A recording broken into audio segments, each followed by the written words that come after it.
As a family, the community's given a lot to us, so it's our opportunity to give back. And one way I do that is by coaching these boys.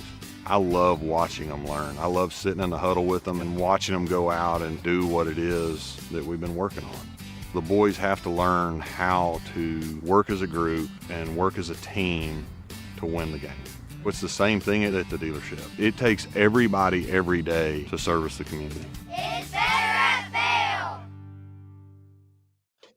Welcome into the Coach's Corner with head coach Anthony, with Pulaski Academy head coach Anthony Lucas here on PA Live, courtesy of the Natural State Sports Network. Also alongside the voice of the Bruins, Tristan Harlen. I'm Kyle Sutherland. And Coach, I know it's been a tough non-conference. You know, that's one thing that we had talked about on the broadcast really since pregame of the Robinson game is you might come out of this 3-0, you might come out of it 1, regardless of what the result may be.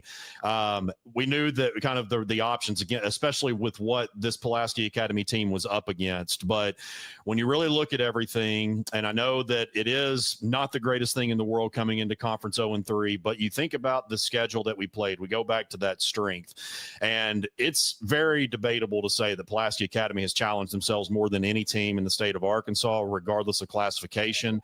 So now that you've kind of combed through the film of the first 3 games and you've seen what you have, what is your mindset and the team mindset as we start off conference play here against the North Little Rock Charging Wildcats? Well, the first thing, with my mindset, and I'm going to be honest with you, I'm a little depressed and down because I've never been 0-3 as a coach here at Pulaski Academy in my 14 years here. And it's different. This is something different for me. I was a little down, but I'll say this, I'm not anymore. After I look at our conference, our non-conference games that we played and, where we are as a team and what we have as a team, I got a different mindset now. We're getting ready to move into conference play and our kids are excited about it and we're going to keep plugging. Losing those 3 games does not make our season still. I think I said that after week 1, that's non-conference. Now is where it really counts now. So we go back now. I've been telling the kids since Sunday, we're 0-0. And then the most important game on our schedule right now is the next game. And it's very important because, again, we're going in the conference in North Little Rock. We got to be ready for them. And so I've been a positive mind, been a little positive around here, but also encouraging and challenging our kids to step up, to take that next step, and let's get forward and let's just get a win this Thursday night. Coach, how important has it been for you and the rest of the coaching staff to kind of just surround Aaron Orgel with uplifting words and of encouragement? I mean, there's been times where we've seen him look great, and then there was times at Highland Park where he just kind of overthrew receivers, just kind of got too antsy in the pocket. I mean, what's kind of some of those conversations been like? Well, one, Aaron is young. He's a sophomore on a big stage like that. Didn't play as well as he did in West Monroe, which was kind of frustrating to me because I thought his confidence would be better. But then I go back and look at the youth in him. So keeping Aaron encouraged, letting him know that we're behind him, we're supporting him. Aaron, you gotta make your reach. You got to do everything that you're being coached to do by Coach Thrash, who is his position coach, and as well as myself and Coach Barnhill and Coach Allen. So we all are, trying to keep him encouraged, but letting him know, though, hey, Aaron, you can do this. You've proven yourself that you can play way better than you played in Highland Park. So, it's one of those things that happen, and we have to keep him encouraged, though, because you don't want to beat him up. Again, he's a young kid, and he's going to continue to come around. He just have to believe in himself. Coach, what have you seen from your senior class? You talked about there that, you've been at PA for 14 years and have never started off 0-3, but you think about too, that obviously the sophomores and the juniors, the whole team is feeling it, I'm sure, but this is a senior class that has been to back-to-back 6A semifinal appearance, a 7A semifinal appearance. What kind of response have you seen from the senior class in terms of leadership? To be honest with you, it's kind of, trying to figure that part of it out, Kyle. Yesterday, after I saw you, Tristan, I had no idea what was going on while you and I was on the field.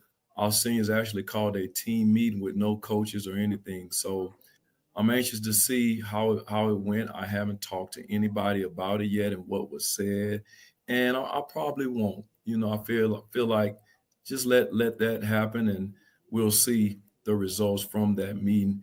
And I don't know.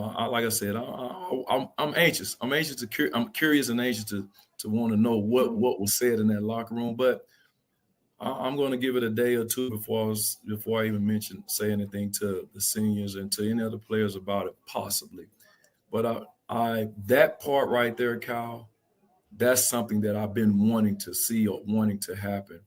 So, and we're trying to get these seniors. Everybody's different. All these seniors and stuff. They're a different bunch. And so we still looking for that guy to stand up, or those guys to kind of stand up and call players out and call each other out. We are heavy with our junior class is heavy, and our sophomore class is pretty decent too. But our junior class is very heavy. So we'll see, and hopefully what the seniors did yesterday, hopefully we'll see some progress moving forward together as a football team to see how that helps us. So, but when I find out, I'm gonna let y'all know. Yeah, for sure.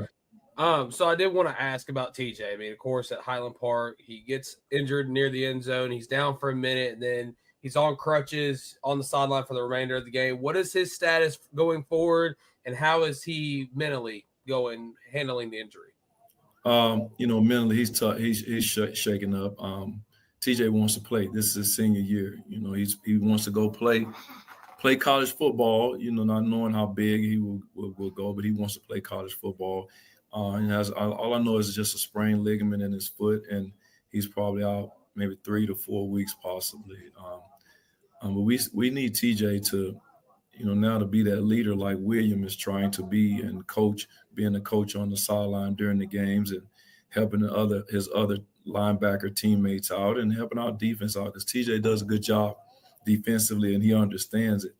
But the guy the guys that are replacing him, Andrew Mann is, of course, going to be there, have to step up. And then we got some other guys. Our linebacker crew is a little thin, but, those other guys that are stepping up in that position, Brian Nursery, who's been playing. But he has to be that coach and encourage these guys to, hey, we can get this done. And so I'm trying to keep him motivated, but God, it's just crazy. I just passed him on the way in to get on here, and so I'm on those crutches. It's frustrating. So, but we're going to keep being positive, man, and hopefully TJ is going to keep his guys and keep everybody encouraged over there, because he's one of our leaders on defense. And when we look back at the Highland Park game, we knew Buck Randall had a great arm. We talked about that last week. You just look at him on film. He was such great chemistry with his receivers, but really it was 2 and 4, 2 in particular that really just caused problems for you guys all night. So what is maybe, especially when you sit down with Coach Taylor and your defensive staff, without giving away too much here, of course, but is it really kind of moving forward about, hey, we need to focus on, if there's one key player that is really just hurting us, maybe we need to put a little bit more focus on that? Or is it just kind of more so going back and thinking, okay, well, maybe it was just some mental mistakes that we made on the defensive side? It probably was a little bit of both. I mean, it was a couple mental mistakes, but also, when you got a kid like that, kid number 2, well, he was special. We knew the quarterback was special too. They just they're a really well-oiled machine. They're a seasoned football team, and thought we had some things in place to make sure we kept an eye on that kid. But as athletic as he is and as fast as he was, man, it was just something different. So hopefully moving forward, yes, Coach Taylor and our defense, the rest of the defensive guys, I mean, we got to have a much better plan on how to stop that guy. And again, number 4, I saw him on film, knew he could make some plays, but he stepped up and played big against us too. And so I think that was the first. I think he maybe had one catch coming in, so we weren't really aware of him either. Mm-hmm. Yeah, I think it was when I saw him catch one against Jesuit. I think it was Jesuit. He caught one, or against Rockwall Heath. But he wasn't. He shocked me. He did. He wasn't the fastest kid, but man, he had a knack for the football, and he found a way. And so yes. To answer your question, yes, we got to do a better job on guys like that, especially top players when they got key players. We're having somebody underneath and over the top. So, and then again, our kids got to line up correct too. Defensively, we're kind of out of alignment, I think, on a few plays. So, yeah, we're gonna have to make those adjustments because we're getting ready to see some, dudes in our conference now. We got to be ready to stop their dudes. So, we're making those adjustments. Our guys defensively, all of our coaches, we work extremely hard to try to, to get ready for the next week. But now it's just our kids going out and executing it, and it's our jobs. It's our jobs as coaches to get our kids to do their jobs on Friday nights. Coach, looking at North Little Rock now, kind of taking the shift away from, how your non-con schedule went. You said it best. 0-0 every week. Most important games coming up this Thursday against the Charging Wildcats. What have you guys seen on film that you're kind of, without giving too much away, of course, but you've been kind of telling your players to watch out for? Because, North Little Rock, Kyle can attest to this. They've been a storied 7A program, at least since I've been following Arkansas high school football. So what's kind of been the overall grand scheme of things that you've seen from the Charging Wildcats? As far as defensively, they're very heavy up front defensively. They're coached well, not as well as a lot of the teams we played already, though. North Little Rock is going to give us their best. Coach Bolden's going to have his guys ready to play. The secondary, their corners they're not good. They're very, very talented, should I say. That secondary, they got one safety that's pretty good.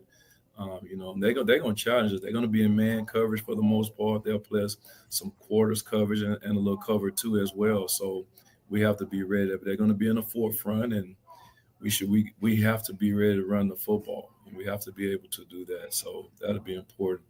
And when that happens, that's going to open up the pass for us. Offensively, they got a pretty good quarterback.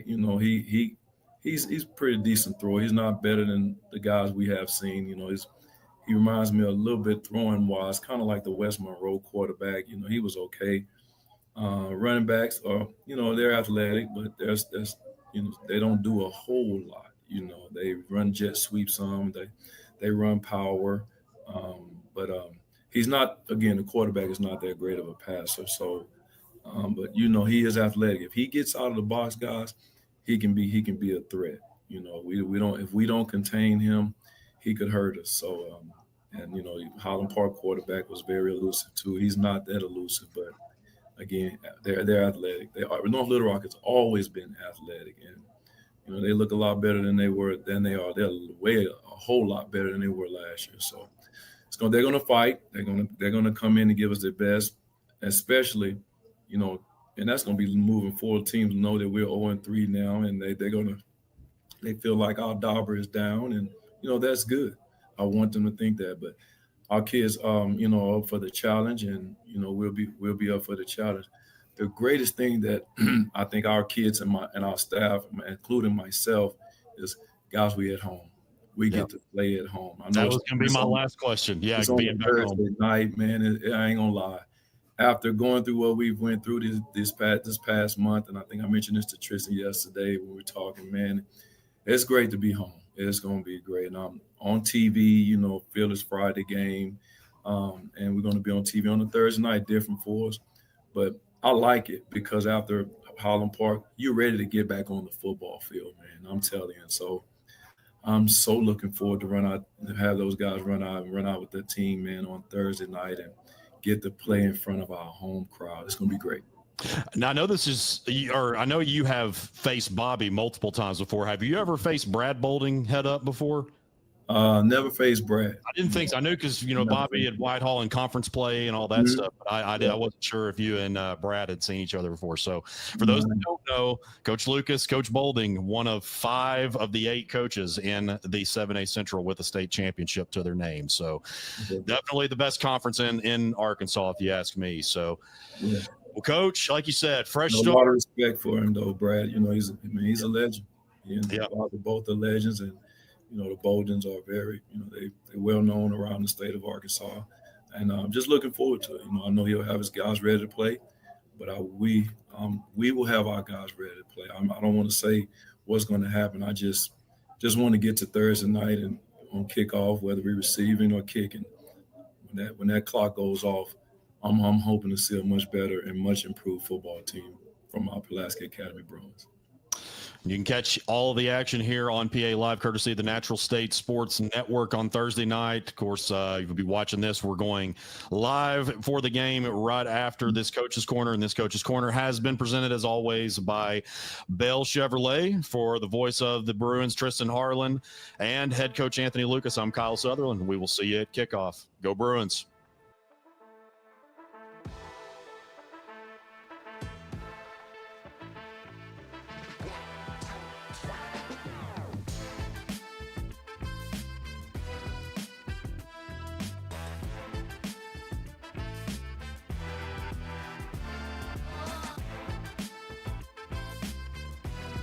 Well, hello again, and welcome back to some football Thursday night this week from the PA home field. And don't adjust your television sets or phones or iPads or whatever it is you're watching on, because we finally have a home game. Here in the booth, as always, Tristan Harlen here with Blake Amsler and Kyle Sutherland. Blake Amsler is on the sideline. We'll join him in a moment. But Kyle, first home game of the year for the Bruins. Feels very, very weird. I will go on a limb and say that we are the only team that has not played at home this year, especially when you consider the benefit game as well. So, yeah, it's great to be back here at Rector Field. I've got a lot, or I guess Hatcher Stadium at Rector Field. A lot of great memories here for me, both as a player playing against PA here and then, of course, covering games here, calling them. So great to be here on PA Live, courtesy of the Natural State Sports Network, calling this one against the North Little Rock Charging Wildcats. Right. Of course, your Bruins come into this one without a win on the 2025 campaign. They're still on the hunt for their first win this season. Of course, conference opens up a whole new landscape of things. But, Kyle, two teams that really don't have that much series history between the two of them. Yeah, the last year actually was the first meeting whenever PA moved into the 7A Central due to the competitive equity factor, and I think this thing was over pretty much by halftime. You know, North Little Rock, they struggled. I will say that North Little Rock's team was down probably as much as I've ever seen them last year when they finished 0-10. In comes Brad Bolding, which had a lot of success from 2007 to 2015 with the Charging Wildcats, then goes to Parkview, wins 3 consecutive state championships, and is back here and trying to rebuild this program. Of course, the North Little Rock Charging Wildcats, since 2001, 71-72 on the road. Of course, your Bruins, 164 wins, 20 losses, and 1 tie. And that spans across, 3 different classifications in Arkansas high school football? I believe so. Well, yeah, when you think about, because PA, I think in the early 2, it's gone from about 3A to 7, so they've jumped up quite a bit. Right. Well, Kyle, what about some keys for the North Little Rock Charging Wildcats? I think for North Little Rock is definitely Christian Reeves is a guy that they brought in, a running back from Risen. I actually had a chance to call Risen in Fordyce last year, so saw him play. Electric player last week against Catholic. He had a 92-yard touchdown run. I think it was actually on their first drive. So that's one thing that we have. So, PA for the most part has played really good defense this year. Last week was definitely a tough game, especially just with 2 receivers that really gave you fits. So that's kind of the key for PA, is just to make sure that you don't give up the big play and keep yourself in it. And obviously the offense has to score some points as well. That was a struggle last week. Right. Well, turning the page now, talking about the Bruins, I understand, we have 3 keys this time for the Bruins. Yeah, absolutely. So think just starting fast. That's the very first thing right there. You don't want to give up the momentum. Obviously, you want to win the turnover battle. You think about West Monroe game. They were up 17-10 at halftime, even despite turning the ball over 3 times in the first half. So, obviously, you want to win that turnover battle and then create those explosive plays. We know what Javion Walker can do. We know what Chase Hancock can do, guys like that. So, you've got to beat – sometimes, you're going to be able to run the football and get them here for 5, 6, 7 yards, but you need to get those big plays, too, to keep up with what can be an explosive offense with the Charging Wildcats. Right, and you talk about explosive plays. 2 players from the Bruins that can make those explosive plays, first starting with the receiver Bryce Gittens. Bryce Gittens has been really kind of an unsung hero to an extent. He hasn't had a lot of massive plays as far as like big 40, 50-yarders, but he has been a very reliable target in this offense. You look at him, Mason Greathouse, those guys can really – we mentioned Chase Hancock, but Gittens has really been a key player that has stepped up really since the first game against Robinson. Right, 150 yards to the total this season. And on the defensive side, what a season Max Burns had. Yeah, Max Burns has been one of those that stepped up. And you think about T.J. Logan going to be out at linebacker. T.J. Logan was really about their most experienced player. Him and Camp Caldwell that came back from last year. Coming into this season, they're two most experienced players on defense. So T.J. is unfortunately going to be out with a leg injury. And then you've got a guy like Max Burns that steps up in that role. Against Highland Park, you see 6 unassisted tackles. So he can make them in the open field. He's just good all the way around. Right, definitely that next man up mentality for the Bruins. And switching focus now to the charging Wildcats. I mean, I understand we talked a little bit pregame, but they've got a tailback that looks electric. Yeah, absolutely. That's the one that we're talking about, Christian Reeves. I got my first glimpse of him last year, and that's really when he kind of helped put – he was one of the big pieces that helped make Ryzen make some noise in Class 3A. Comes in to play at the highest classification and has already thrived so far early in his this young season. Right, we're just about 10 minutes away from kickoff here at Joe B. Hatcher Stadium at Rector Field. And, Kyle, I mean, look, here's the thing. Both these teams, they don't have a lot of familiarity between one another. And real quick, I do just want to say shout out to everybody at the Buzz having me on pregame talking about the matchup. Steve Henson setting that up for me and everybody here at the Natural State Sports Network. But, I mean, overall, 0-3 versus 1-2, a charging Wildcats team that is coming off an 0-10 season. Yeah, coming off an 0-10 season, and that was big for them last week for these guys to taste victory because a lot of these guys on varsity haven't gotten that taste of victory, and maybe some of the seniors during the 2023 season. So that was huge. But despite 0-3 or 1-2, now you have a fresh start. And guys, as we have seen, Blake's on the side to say guys, Tristan, as we have seen. Bryant, everybody's chasing them once again, the defending 7A champions. But I truly see it as this conference behind Bryant being extremely wide open. And this is a game right here where you can really make that step towards hopefully getting that 3 seed, that 4 seed, hosting a playoff game. That's way down the road. But, again, I think really from 2 through 6, those seeds, it's wide open behind Bryant. Right. There's about, I think, 3 teams in the conference that have yet to win a game this season. I know Pulaski Academy and Cabot are 2 of those. I can't remember the other one. I believe it's Little Rock Southwest. But, yes, that's correct. But, I mean, just overall, 3 teams that are hunting for their first win. I mean, this game, despite it being, the 4th game of the season, it has a lot of implications for both of these squads. Absolutely, because it's starting 1-0 in conference. Again, it's really now, the non-conference – the only thing, if you lose those games, the worst that's going to happen is it's going to show a loss on your record. That doesn't count, of course, towards the postseason. Right now is when it all starts, and every single one of these wins is precious once you get to league play. Right, and talking about the postseason, I know we're still a long ways away from that, and, the quest to War Memorial is still strong coming here for the Bruins, but what exactly does the playoffs look like for the 7A? I think right now when you look at the top, of course, Bryant to me is the best team overall, and I think everybody would agree they're the best overall team in the state. But then you look over, and as I said, it's just so wide open in the Central from what we've seen in non-conference play. But then you go over to the West, and Bentonville is playing some really good ball. We've seen some great things from Fayetteville, who's played a tough schedule. But some of the sleeper teams like Rogers, especially, we knew Rogers was going to be really good. Bentonville West has surprised a lot of people. Also, too, Harbor has looked, they've dropped some of their games, but they've looked a lot better than they have in the past. So I think really through the non-conference schedule, the 7A West is looking deeper, but the 7A Central has the best overall team in Bryant. Right, just a little over 7.5 minutes away from kickoff. Still waiting for the Bruins to take the field. Of course, Blake Amsler, the 3rd member of our crew, will be grabbing head coach Anthony Lucas at the quickest moment that he sees him. Of course, we see athletic director Jason Wyatt down near the sideline. What an environment it is for the Bruins. Yeah, this place is always, it's maybe not quite as electric as a Friday night because it's just it's a Thursday night game that you don't play as much, or that you don't see these as often. But this is always a really fun environment. You see the students down there; they're all painted up. That's very typical of the PA student sections, but always a great environment at this field, especially once we get into league play. This is, pardon me, but this is the first time I've ever seen the Bruins at home, so I'm trying to determine which side they're coming out of. Yeah, it's always something to get used to. Once, of course, having called a few games here, I'm actually I'm used to it, but I'm also still trying to get acclimated as well because, like we said, we didn't even get not that we're complaining, we just didn't get our scrimmage game here. So other than seeing a practice or two, this is the first time in 2025 we've been here. A little over 6:15 left on the clock ahead of kickoff here for the Pulaski Academy Bruins as they open up their conference season opener against the North Little Rock Charging Wildcats. And, I mean, North Little Rock, they're no stranger in the historical program, Kyle. That's right. You think about really 2006, because when Brad Bolding was here the first time from 07 to 2015, I think it was like 7 or 8. It was a lot of semifinal appearances that they went to, but they just couldn't quite get over that hump and get to the state championship game.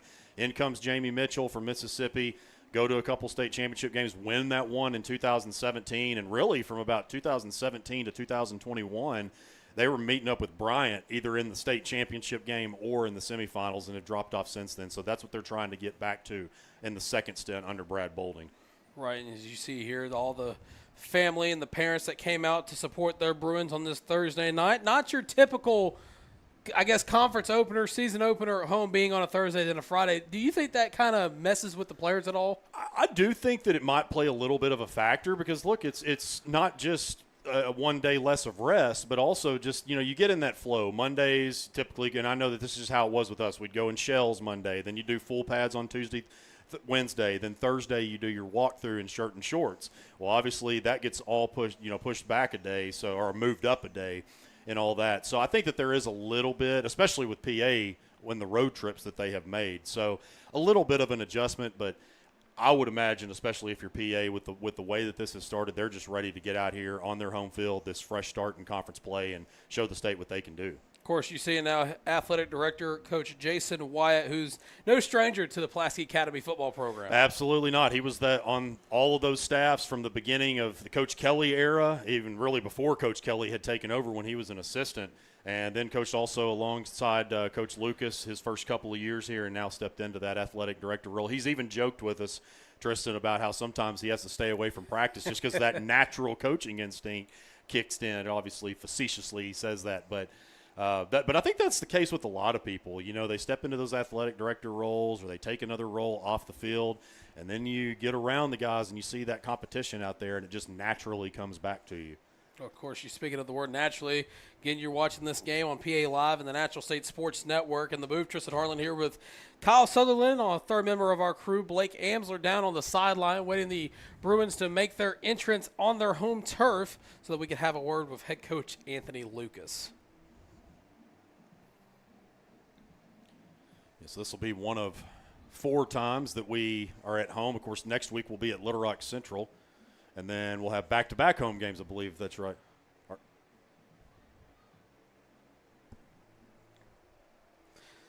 It's definitely a different setup with our producer, Will Watkins, to my left. So if you hear me stop and stutter, it's because I'm looking deep into his eyes.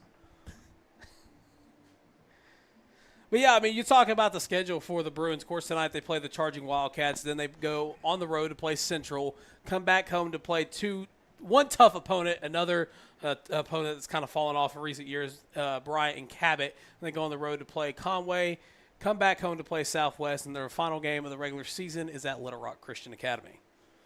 Always a fun one with Little Rock Christian. Hey, they've got one of the best women's basketball players in the state on their roster. Shoot, they got the best one. At least in the 26 class for sure. And that's a whole another topic right there. A lot of talent, especially in these younger classes that we have with girls basketball. But the Lady Bruins, coming off of that 4A state championship appearance, I know they're going to be rolling again this year with Coach Yarbrough, one of the best in state history. Hey, speaking of other programs, I believe the golf team just won their conference. Yeah, that's right. It's always so crazy to me. It's like we just start school, and I know golf is one of those sports that you start like even before school begins, but it's like we begin school, and then all of a sudden we've got tennis and golf, state tournaments, so everything goes by so quick. Of course, your team captains are trotting out onto the field for the Bruins tonight. It's going to be Max Conine, number 67, Owen Duke, and then number 15,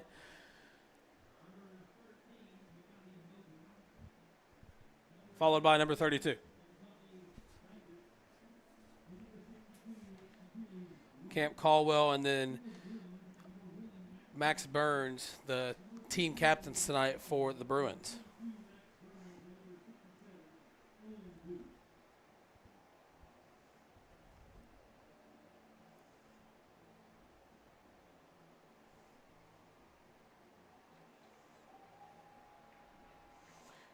North Little Rock will take the field, donning their blue shell, their navy blue shell, and they're all white top, white bottoms.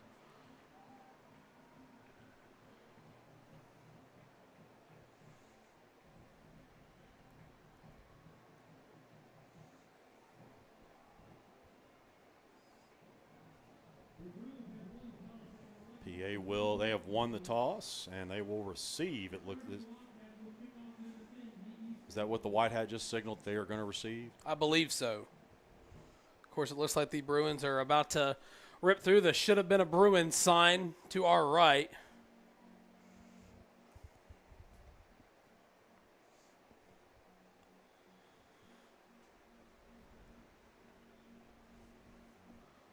Seconds away from the Bruins running out onto their home turf for the first time this season.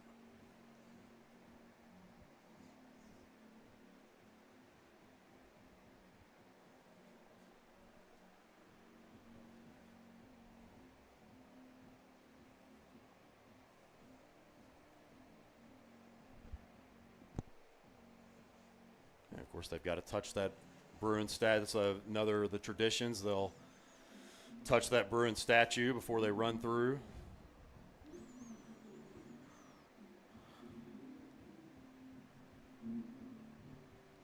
And here come your Bruins, led by head coach Anthony Lucas, as they trot onto the field to get their first victory of the 2025 campaign. As we take a moment, we're going to send it down to our third member of our crew, Blake Amsler. Blake. Down here before the game, I know it hadn't been the start that you wanted, but what was your message to the guys as you're coming out? Let's go 1-0. That's basic. Go out and play an entire football game. We got to put a good game together, and I told the kids that they did something on Monday. Got to get them back on track. Gonna be the difference tonight. All right, let's got to get them back on track. Good Go luck, Bruins. Coach. Let's go. Thanks, Blake. And, yeah, I mean, Coach Lucas, you see all the emotion wearing on his sleeve. Some people may not like it, but I know you and I had a conversation about it, and I love the emotion for Coach Lucas. Yeah, absolutely. Look, you're a reflection of your coach, and obviously this means a lot to him. You know, we know what he did as an athlete himself and what a competitor he is. Look, he's a competitor as a coach too, and he's talked about how he's challenged his team. He's challenged guys individually, and let's see if they respond. It sure seems like, based on the way that he was talking right there, that he feels really good about the response that his team can have tonight. Of course, the Bruins will start the game with the football. They will kick it to start the second half. But, ladies and gentlemen, it is football time for the Pulaski Academy Bruins. This is going to be returnable about the 20. Room to run the left-hand side. He'll juke back. Still on his feet. Believe that's Mitchell, the return man. Up the sideline. Looks like he was brought down by the back of his helmet. So, first and 10 for the Bruins as they'll take over deep in their own territory. You never want to run backwards on a kickoff return there, but credit to Rashawn Mitchell for making something out of nothing. So here comes the Bruin offense, of course, led by sophomore quarterback Aaron Orgel, who's 75 of 124 passes thus far this season, 781 yards, and he has 4 touchdowns to his name so far this season. Yeah, just – you know, look, we've seen some sophomore mistakes, but we've seen some really good things too. We've seen that big arm on multiple occasions. It's really just continuing to come along and really just form that chemistry with your receivers. Try to not overthrow some of those really short passes. We've seen the big arm and what he can do downfield.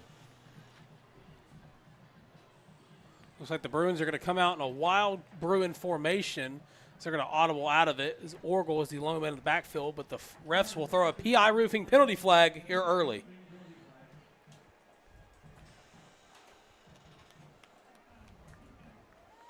I believe they called an offside on the defense. So 5 free yards to start this one never hurts. That's the one thing that I did see on film immediately with North Little Rock. There still is some undisciplined tendencies that Coach Boulding is trying to clean up with this squad.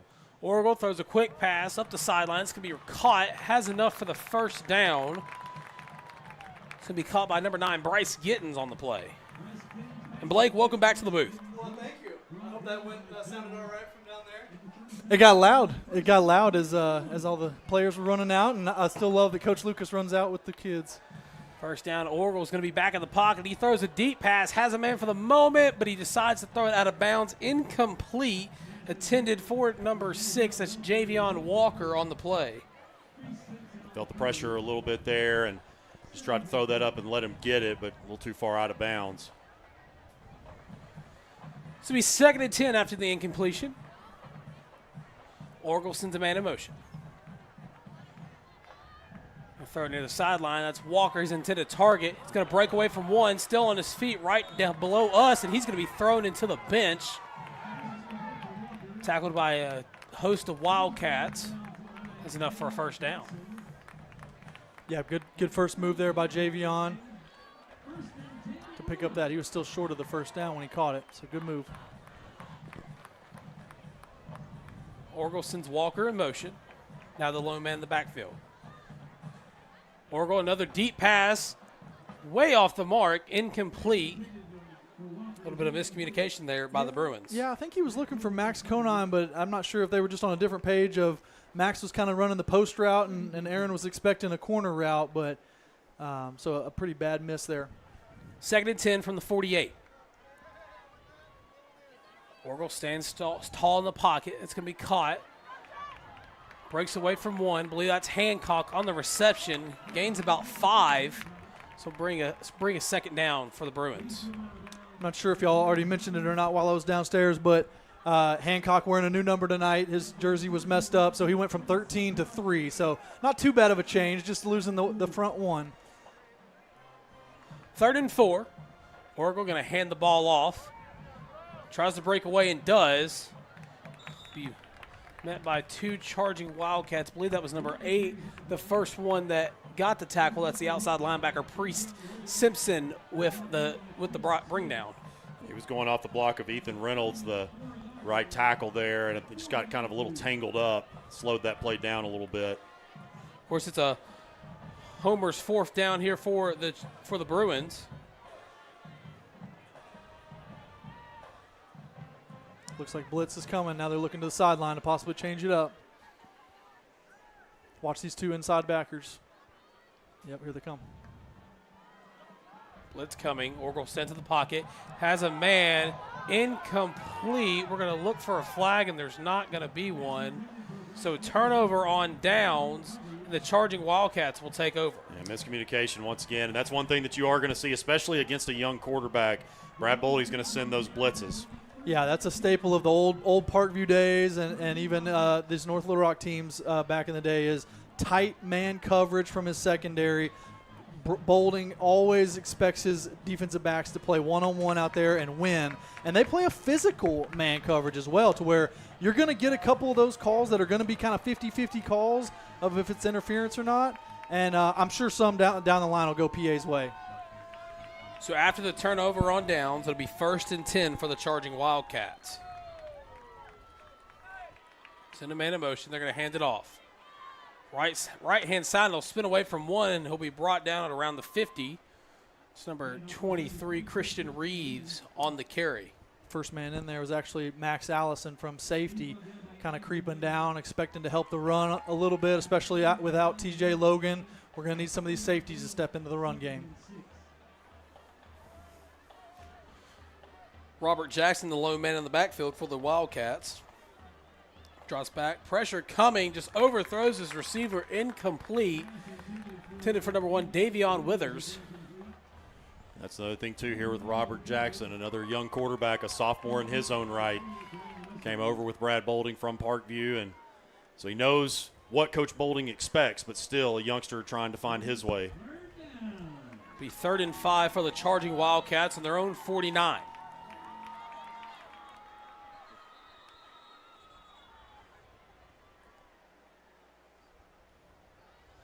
They're going to blow the play dead to re-spot the ball. Just make sure it's in the right spot.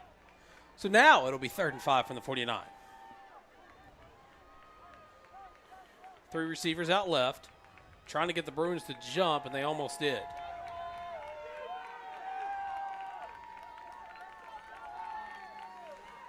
Jackson, quick pass. Tries to break away, but doesn't. He'll be wrapped up. That's number 1, Davion Withers on the reception, but it'll be enough for a charging Wildcat first down.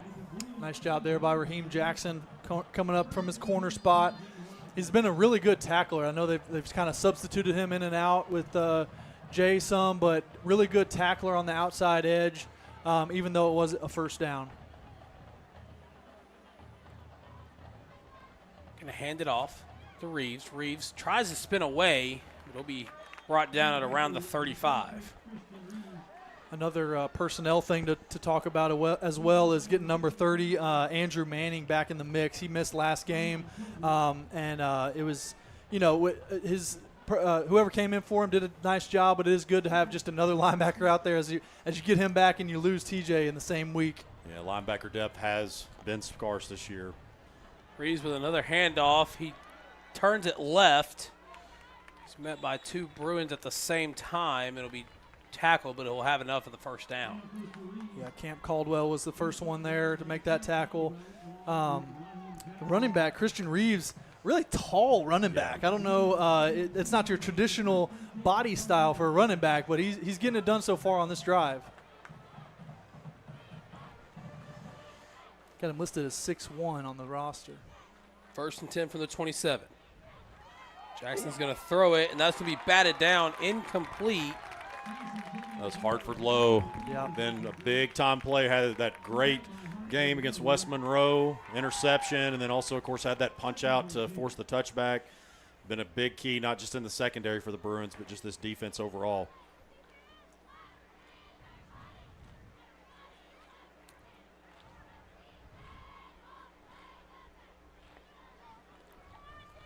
Second and 10 from the 27. Jackson's going to hand it off to Reeves. Reeves is going to be met immediately, but he's going to keep chopping his feet, and they're going to finally blow him dead. Yeah, I don't know who you give the tackle to on that one. The whole defense was in on that one. Keep him to a short 1-yard gain. That's right. You got to swarm him. That's what you got to make sure and keep the big play away. He's gotten a few of those, 5-6 yarders already, but as we saw last week against Catholic, he can break any explosive play. 3rd and 9 from the 26. Jackson, empty backfield. He's going to stop. He's going to zip it, and that's going to be knocked down, incomplete. It's knocked down by number 30 on the defense. That's Andrew Manning. Yeah, right on cue. We talked about getting him back in the lineup this week, and there he is making a play on 3rd and 9. And there is a Bruin down. Oh, I think that's Brylan Ussery. Yeah. Oh, man. I was actually watching the box on that, and it was a running back kind of came on a slide protection, came over and got a good shot kind of in his rib section. That's what I was just saying about how linebacker depth just I know. hasn't really been there, and that's going to be really tough if he is. And it's not that you don't have talent there. You just don't have a lot of bodies, especially with some of the injuries. Yeah.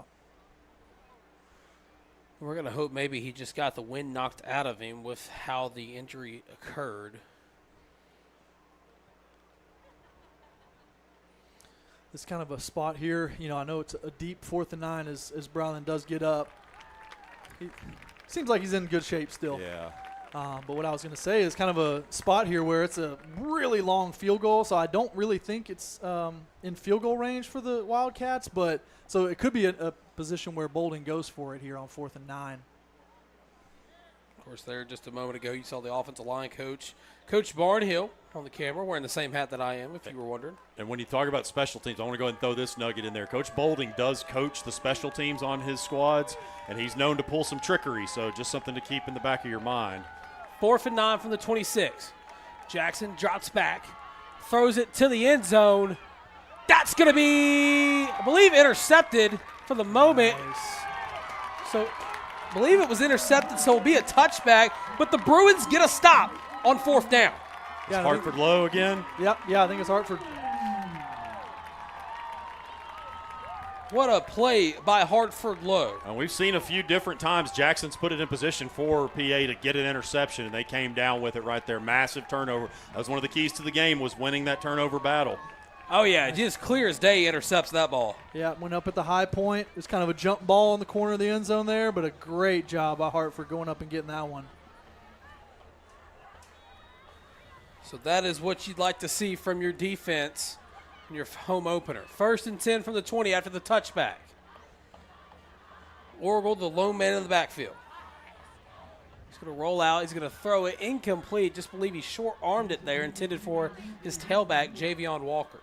Another matchup to talk about tonight as well is Luke Edwards starting left tackle is out this week. And so you do a little shuffling around. We've got a couple guys that filled in, all throughout the year, but we end up moving Tyler Pulley to left tackle. So keep an eye on that left tackle spot. We've already seen Ethan Reynolds, number 74, move around from the guard spots, and now he's at center. Yeah, he's a real utility player up there for him. We're going to hand the ball off to Walker. Walker with a burst of speed before he's wrapped up by number 22, Zeke Lewis, the inside linebacker. And as on cue, followed right behind our, Ethan Reynolds. You got Pierce Phelan and not Pierce Phelan. Tyler Pulley and Owen Duke over there on the left side. 3rd and 2 from the 28. Orgel sends Walker in motion.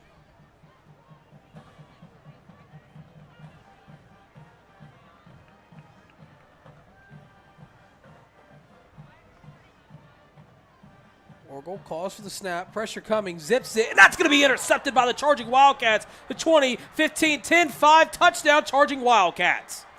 Pick 6 on the play. That's Javon Dotson on the interception.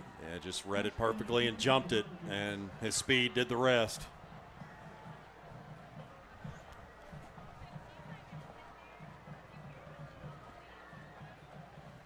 Javion Dotson on the interception, just stepped in front of it.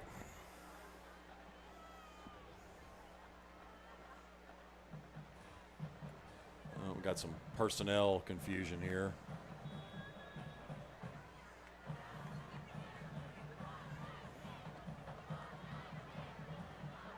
Kick is up, and the kick is going to hit the top of the GDR Buck Strength and Conditioning Center. So our score now, the charging Wildcats 7, the Bruins 0, as Orgel has now thrown his 5th interception on the season. And just a tough spot here because that's one of the things that we have seen just from this Bruin team. You don't want to get in a scoring battle because that's one thing that, especially once they've gotten down, that it has been a struggle to come back. So you really need your defense to make a big stand here. And the defense has had a lot asked of them already this season. Yeah, definitely a tough momentum killer right there after you get the interception, stop on 4th down, just 2-3 plays before that to give up a score on offense. Not a good feeling. I'm sorry, I said that backwards. Now your offense has to immediately respond since you do get it right back. Getting ahead of myself here. Kyle's a hard-working man. Yeah. We don't hold it against him. I know. Well, hey, I blame it on you asked pregame, Tristan, if the Thursday throws anybody off. It's certainly not the players. It's me. Exactly. I've already used all my mulligans this year, so I'm way in the negative. Here's the kickoff by the charging Wildcats. Going to be returnable about the 15.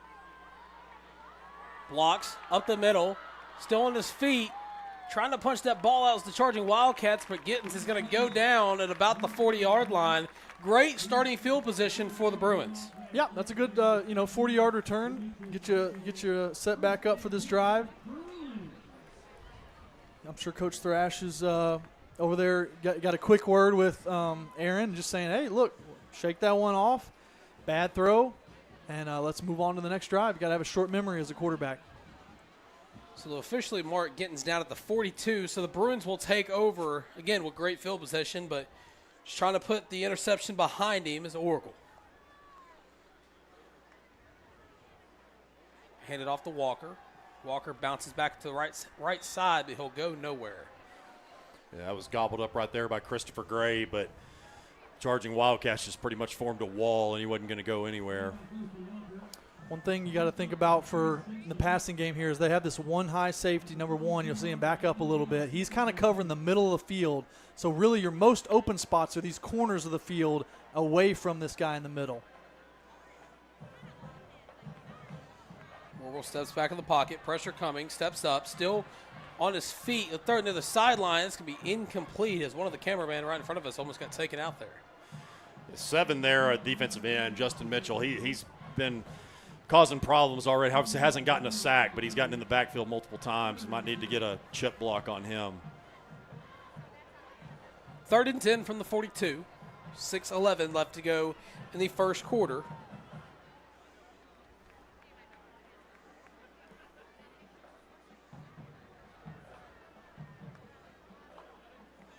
Orgel's going to roll. Pressure coming. Throws it. It's just overthrown. Incomplete. 4th down coming up for the Bruins.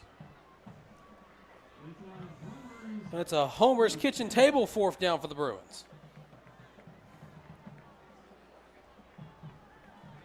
Yeah, they tried a little screen pass there to set it up to Javion, but just couldn't get the timing right, which we've seen.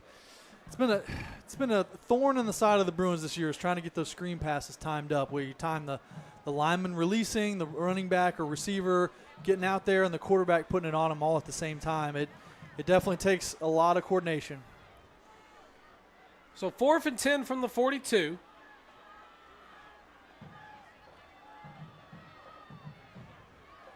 Pressure coming. Orgel steps up in the pocket, still on his feet, room to run. Pump fakes. He'll just throw it. That's going to be caught by Walker up the sideline. He'll have enough for the 1st down.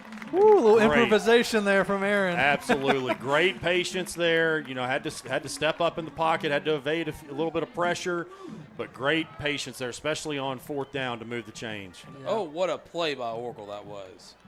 Yeah, a couple pump fakes in there. High snap. Orgel almost loses it. Just got to shovel it off to Walker. Walker may have lost yardage on that play. Yeah, and that's honestly, guys, best case scenario, what could have happened right there. Another good presence of mind by Orgel to at least keep it in his hands. Had to bobble it a little bit, but take a few lost yards as opposed to turning the ball over again. 2nd and 15 from the 46. Trips out left. Fakes the handoff. Dumps it off. He'll be caught still on his feet. Be caught by Bryce Gittins as he'll just get down at the 40. Yeah, picked up the lost yardage and +1 on that to bring it up to a 3rd and 9. Got to find a way to get these receivers down the field and open, like we said in the opening with the creating explosive plays.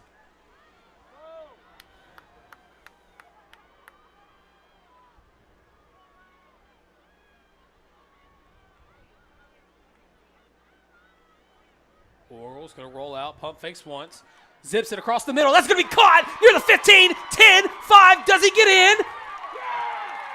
Touchdown, Bruins! Great job by Greathouse. And we've talked about it, Blake, so many different times. Greathouse, obviously, just a reliable catcher, but a great route runner. And right there, he runs away from the guy, just uses his speed for those last 5 to 10 yards to get it in for the score. Exactly. A great route. And what you could tell there from Aaron is that he was a little hesitant at first, but he knew the read and was a little late on it. But once he knew, he zipped that ball in there and got it to him to give him some space to run. Bruins are going to go for 2. Orgel is going to roll out. Time to throw. Now he's got to get rid of it. Throws it near the back of the end zone. Did he catch it? I think he caught it, but he may have pushed him out. Couldn't see the ruling, but the PA announcer is going to say he's out of bounds, incomplete. Yeah, I think Chase did catch that ball. PI roofing penalty flag's going to be on the field. Oh. And it looks like PA is thinking that one is on North Little Rock.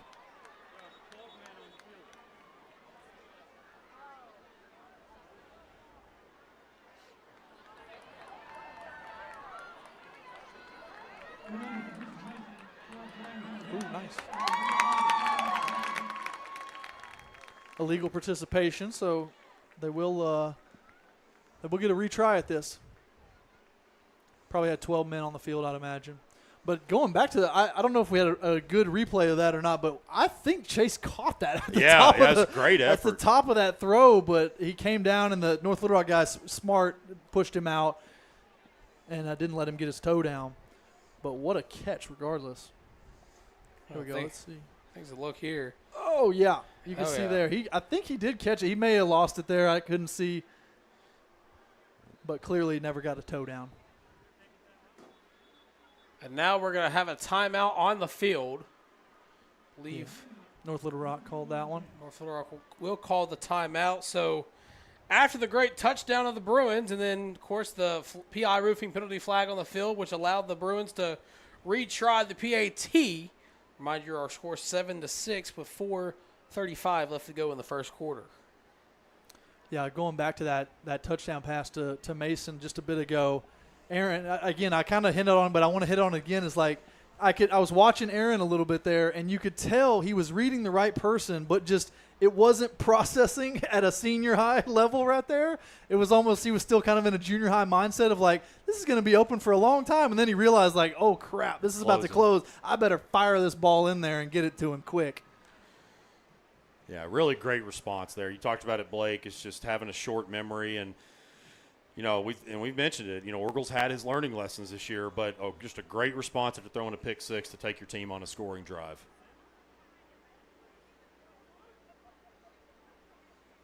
Changing formations is the Bruins. Walker going to keep it himself as he has a wide open lane to the end zone. The 2-point try is good. So your Bruins are now up 8-7 with 4:32 left to go in the first quarter as you're watching Bruin football on the PA Live and the Natural State Sports Networks. And Kyle, you can chalk that one up to that undisciplined thing you were talking about early on. They had 12 men on the field causing a penalty. They had the 2 points stopped. Penalty gave it another shot. Now they're down 8-7. Yeah, and just big there, big for the confidence not only of Orgel there, but also kept your defense. As I got ahead there before the previous Bruin drive, defense had a chance to rest. So now they are going to have to work with, even though just a 1-point lead, they still get to work with a lead after getting an interception of their own by Hartford Low.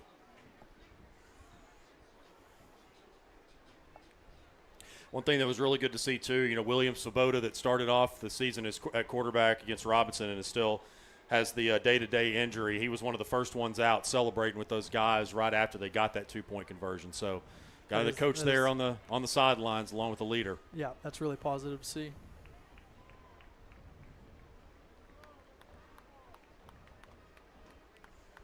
So now we'll get to see the kickoff unit for the first time tonight of the Pulaski Academy Bruins.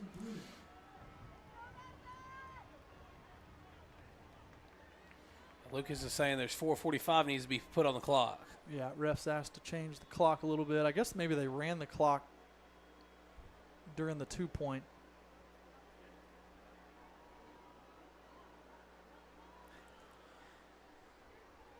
Here comes the kick from the Bruins. It's going to be onside, and it's just going to go out of bounds like a rocket.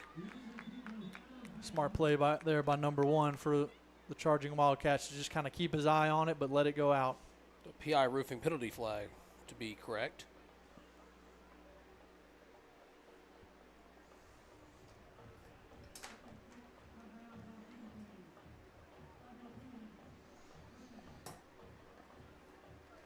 I guess, Blake, we're learning new things about I'm learning new things about this press box. You're pretty familiar with the press box. Oh, yeah. Got to get the light going on. It gets a little dark in here. Yeah. These finally, we can start getting a sunset about, 7 o'clock or so, like right at kickoff, sun went down. Normally, those first 2 or 3 games of the year, you still got bright sunlight till halftime sometimes. But yeah, and we had great weather for week 0. Got a little bit hotter the last couple of weeks, but those storms that came through earlier this week have cooled it down a lot.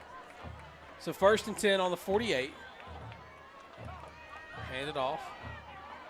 Up the left-hand side. Ooh. And he loses the ball after he's down. Close. The Bruins recover it, but they're going to say he's down. Of course, that's Christian Reeves on the carry. Or excuse me, that was Jeremiah Buckner on the carry. And that was Yep, go ahead. I was just saying a heads-up play there to be looking for the ball, but, yeah, his leg was down. It bounced out right as soon as his leg. Ooh, it's close. It was Max Burns, our impact player that we were talking about beforehand, make the tackle and kind of spun him over. He was still kind of on top as the ball was coming out. It was closer than I thought. Jackson's just going to run the jet sweep as he hands it off to his receiver, spins away from one, has room to run, breaks away from another, up the sideline, and he'll finally fall down past the 35. It's number 1, Davion Withers on the carry. And it's good to see Brylan Ussery out there back at his defensive end linebacker hybrid spot, which he did a decent job there of keeping contained and forcing the back to pull back up, but we missed 2 or 3 tackles, which sprung him for the first down. It's be 1st and 10 from the 35. 4 minutes remain in the first quarter.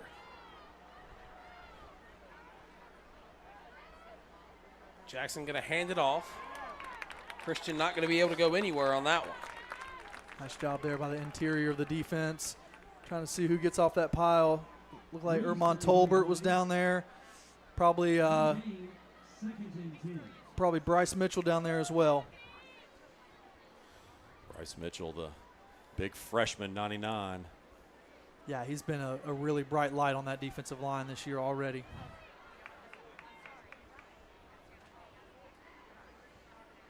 Jackson calls for the snap, once again handing it off. Reeves breaks away from 2, up the right, still on his feet. He'll be brought down at the 20. So now they are in the Toyota Caldwell red zone. That's one thing that just makes Reeves a game changer. You had it pretty much dead to rights back there in the backfield, 2 guys, and he just got slippery and turned it up.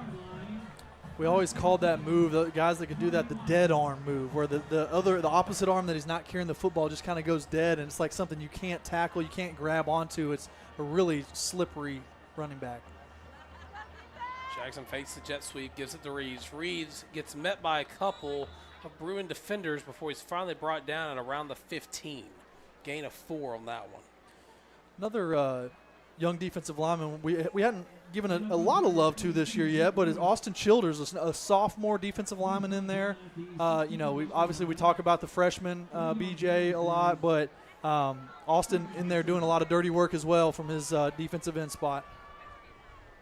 So we 2nd and 7 from the 16. Jackson's just going to dump it off. It finally gets brought down. That's number 22, Zeke Lewis. Got a PI roofing penalty flag on, looks like about the 17. Glad you guys got that because I was looking at my spot boards. Yeah, they threw it right as you looked away. I think they hopefully will grab one of these receivers for a holding call.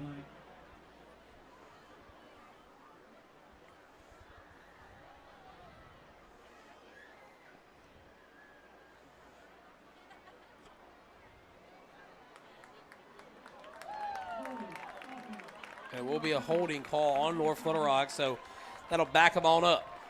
Even with that holding call, I also want to shout out Camp Caldwell there.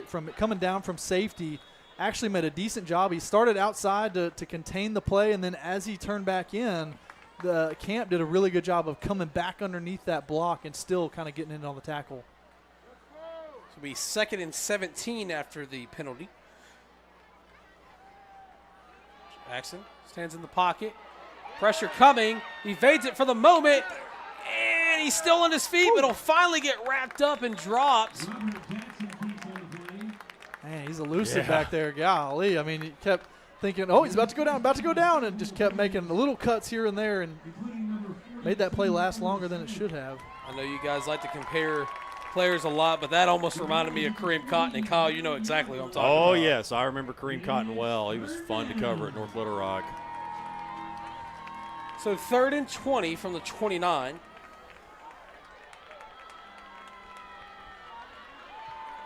Jackson drops back, zips it. That's going to be caught. Evades 1, pushed out of bounds at I think about the 13. Whew, that was closer to that first down than I would have liked it to be. I mean, you think before the play, 3rd and 20 is kind of a spot that you want to get their offense in so you can rush that passer and make him get the ball out quick, which he did get the ball out quick, but what a great move there by number 3. This will be 4th and about 3 or 4 from the 14. I believe North Little Rock is sending out their special teams unit. But to your effort, Kyle, you made the comment about the little nugget, so. Yep. The snap, the kick, it's up, and it's good. Kind of curved in. It looked like it was going far right, and it had a little curve to it, brought it back in. I definitely thought it was going to go right, maybe hit the upright. But after the field goal, our score, the Charging Wildcats of North Little Rock 10, the Bruins of Pulaski Academy 8. Yeah, that's big there, too. I mean, I know they came away with points and regained the lead, but at least you did hold them to 3, and it put your offense in a continuous good position there to rebound.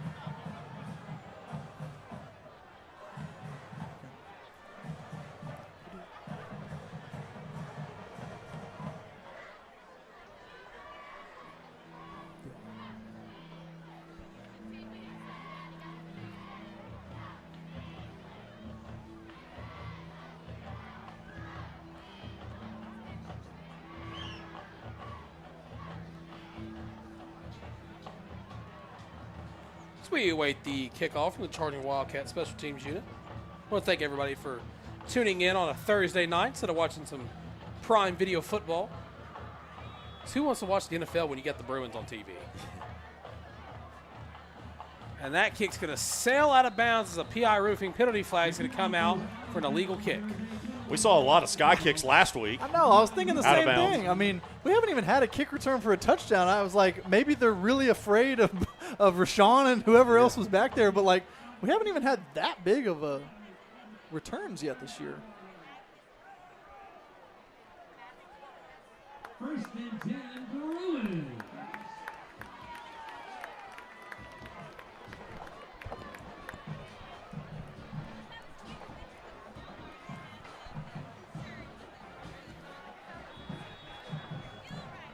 The Bruins will take over on their own 35 as they're down 2.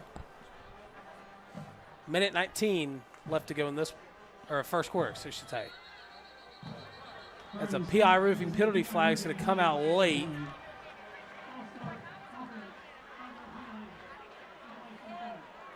I'll say false start on the charging Wildcats, and judging by the reaction, possibly on Owen Duke. Yeah, they put it on the Bruins. Sorry, you said charging Wildcats, but it was on the Bruins, so they'll back them up 5. So first and 15 from the 30.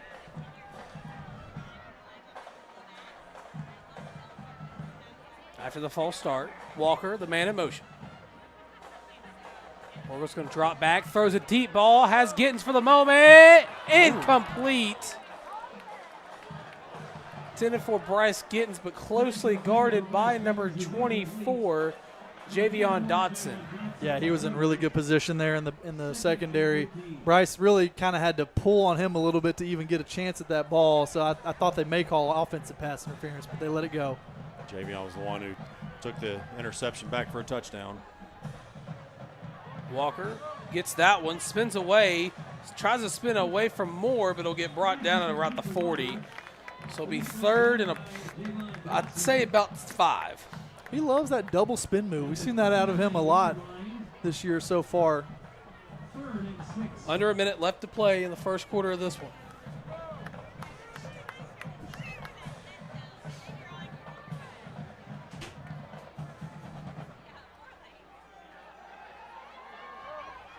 Around the outside, still on his feet, and he'll get brought down. It'll be a Homer's home kitchen, 4th down. That's, I believe, Mason Greathouse with the carry. We had Thomas Thrash step in the booth with us here just for a second, so shout out to Hootens Football out there. And, yeah, I was going to say, well, not just the scoreboard, but the live stream links. I really like that. That was awesome. So Orgel's going to roll out, throws it across the middle, incomplete, turnover on downs. Yeah, looking towards Mason Greathouse. He had enough for the first down if he would have got it down, but that pass was really hot and high, so it was going to be pretty hard to bring down. Well, that's going to do it for the end of the first quarter as the charging Wildcats up 10-8. Well, we got a break in the action. Let's tell you about our Bowen Heffley Orthopedics Pulaski Academy Student Athlete of the Week. That is Macy Adamets. Macy is a member of the Bruin volleyball team. Coach Lambert describes her as one of the most hardworking athletes that he has ever coached. Her dedication to the team is inspiring. Her English teacher, Mrs. Napier, praises Macy for how thoughtful she is, noting that she cares deeply about the topics discussed in class. Mrs. Welburn, her AP U.S. history teacher, agrees, calling Macy one of my best students. Congratulations, Macy, for this well-deserved honor of the Bowen Heffley Orthopedics Pulaski Academy Student of the Week. We direct your attention to the video board for the Bowen Heffley Orthopedics Student Athlete of the Week. Congratulations to Macy Adamets. The Bowen Heffley Orthopedics Pulaski Academy Student Athlete of the Week. Macy is a member of the Bruin volleyball team. Coach Lambert describes her as one of the hard-working athletes. He is a Cooper coach. Her dedication to the team is inspiring. Her English teacher, Miss Napier, praises her. Congratulations to Macy. And we're back here for the start of the second quarter. They're going to hand it off once again to number 23. That's Christian Reeves on the carry. And you haven't really seen Reeves again. He's talking about it in the first quarter. You haven't really seen that explosive play, but he's doing exactly what you want from your running back. The offensive line's getting a really good push, and especially on some of these ones up the middle, he's really getting those 5-6 yards that you need to get. 2nd and 5 from the Bruin 33. Jackson's going to hand it off to Reeves once again. Left-hand side, still on his feet. Going 15, 10, 5, touchdown, charging Wildcats. And I'm just not ever going to speak that into existence ever again. Well, There's the explosive play. The offensive line did do their job there. You called it. That was right. I mean, he is one. And I saw this last year, guys. Like when I saw him play for Rising against Fordyce, you saw just what he was able to do. And, of course, that was against lower-level competition. And really, once he just gets a block, he can do the rest. Yeah, he's one of those really smooth runners. He just kind of almost like a Derrick Henry-like type of smooth, high runner. PAT is up, and the PAT is good as it hits the window.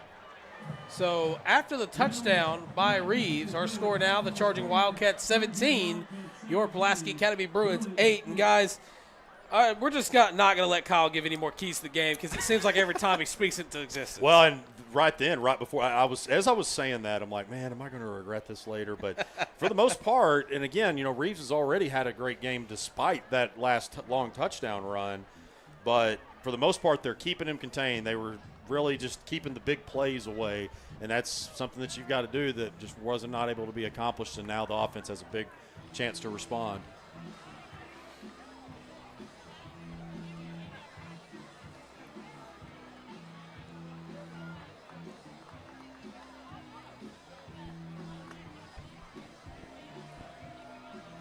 We wait the kickoff from the special teams unit of the Charging Wildcats.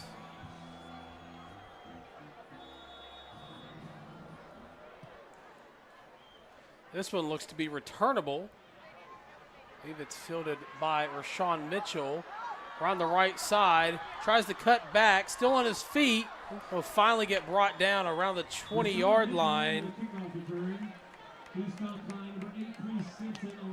So that time they decided not to kick it out of bounds, kick it back there, and gets back, keeps them to about the 20-yard line. I'm going to try the Kyle Sutherland thing.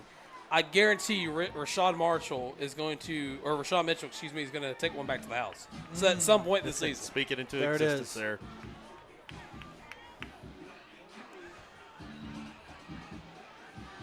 At the end of the day, I just want to be cool like Kyle Sutherland. We can all strive to be. That's very low expectations.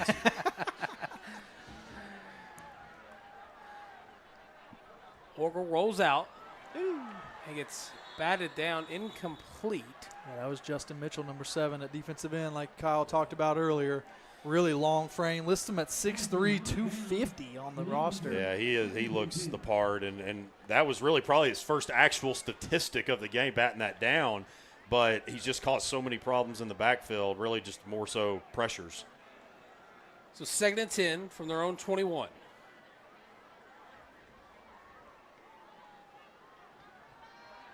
Rolls out, steps up, still on his feet. And he just throws that one incomplete. And they're going to say he was down before he released the football, so I believe it'll go down as a sack for the Charging Wildcats defense. That was Mitchell again on the pressure. Yeah. It was one of the first ones there getting to Orgel, but he was able to slip out despite not being able to make much out of it. Aaron Orgel is brought down behind the line of scrimmage. 3rd and 17. It's about 3rd and 17 here for the Bruins. They're on their own 14, 10.5 minutes left to go in the first half of play.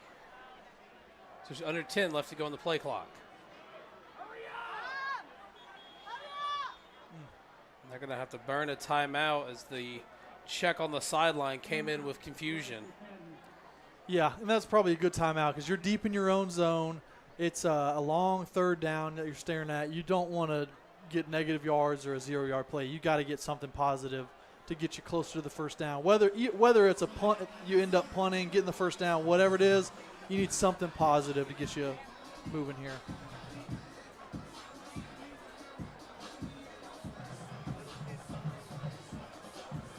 I was thinking back to that play where Mitchell knocked that ball down. I mean, the offensive lineman, I think it was Pierce Phelan at right tackle, was doing a pretty decent job. He's locked up with him, kind of working to the right side as Aaron was rolling out.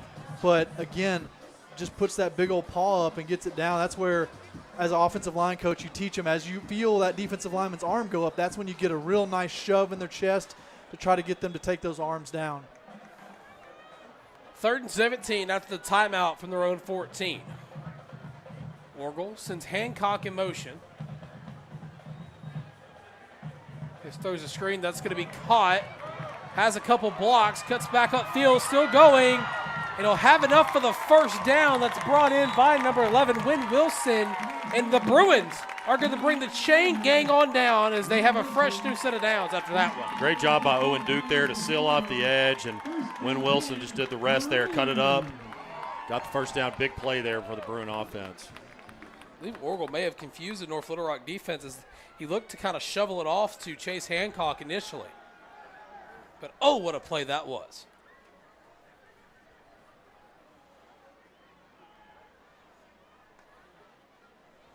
Orgel going to hand it off to Walker. Walker cuts it back inside, and he'll finally get brought down. Yeah, where is the flag? He literally. There it is. PI Well, penalty but flag. I think he's going to get. He's going. I think he might have seen what Javion did in response, but I mean that was right in front of him, a headshot. I mean.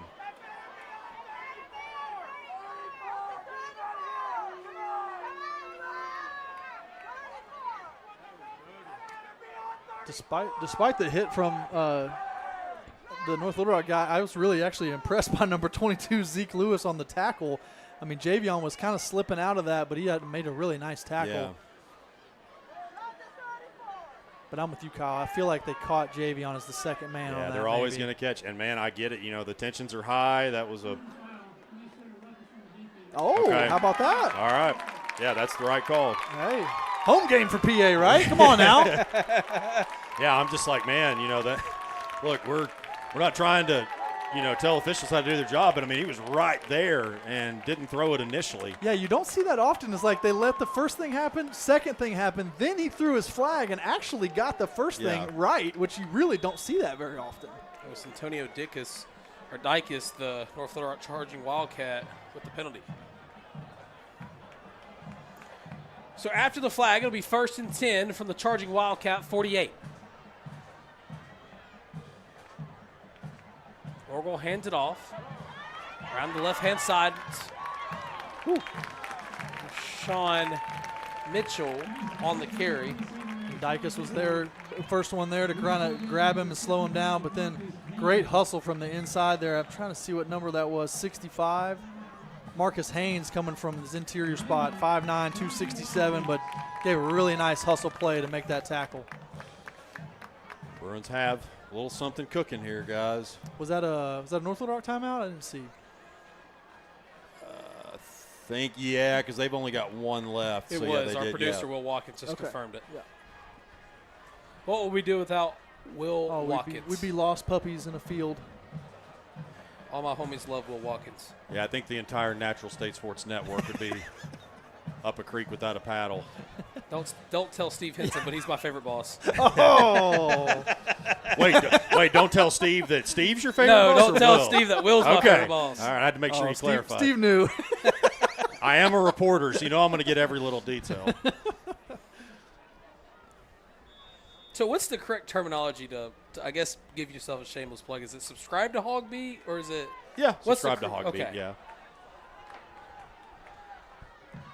Runs the reverse to Hancock. Hancock with a burst of speed. He had room to run, and he thought he was still up, and he'll get brought down. Thought he had a hole there for the moment, but he got brought down before he could hit that second level of the defense. So 3rd and 4 coming up for the Bruins. Yeah, I think what we had right there is Tyler Pooley, 76. It looked like Blake, you know, he was doing he was going for a block, but I think he got off of his first block just a little bit too early. So it was a heads-up play, just kind of an unfortunate series of events there to get tackled. 3rd and 5, Orgel stands in the pocket, pressure coming. And he's going to throw it near the sideline. That's going to be caught by Wynn Wilson, but I don't believe he got enough for the first. That was Max Conine that caught that one up top. But again, like you said, short gain, if anything. And then as we see Ethan Reynolds popping off here, he got hurt. I think he actually got hurt on that play before where he was pulling. See, they're already down one lineman, like we said. Now they got to get Austin Childers, who's actually, you know, is mainly a defensive lineman, but they're going to have to shove him into action here. Thank you for that correction, by the way, Blake. Yeah, another young sophomore getting inserted into the lineup. A lot of sophomores playing for the Bruins. Orgel's going to roll out, 4th and 5. Has a man open near the sideline, and he just misses him. Incomplete. Oh, man, that's tough. Got him wide open down the sideline and just kept fading it off to the right too much. Oh. So another turnover on downs for the Bruins. The charging Wildcats will take over. Just a gut punch there because just barely missed him, and you had something really working. Still a lot of ball game to be played. Oh, yeah, for sure. Still a lot of ball game.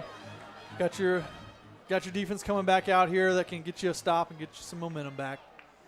North Little Rock up 9 with 7:42 left to go in the first half.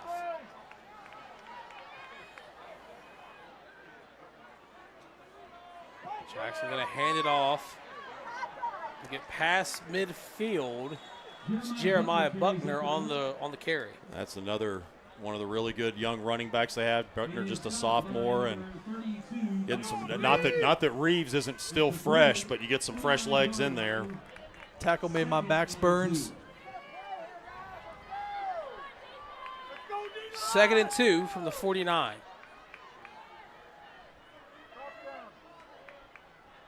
Jackson fakes the handoff. Pressure coming.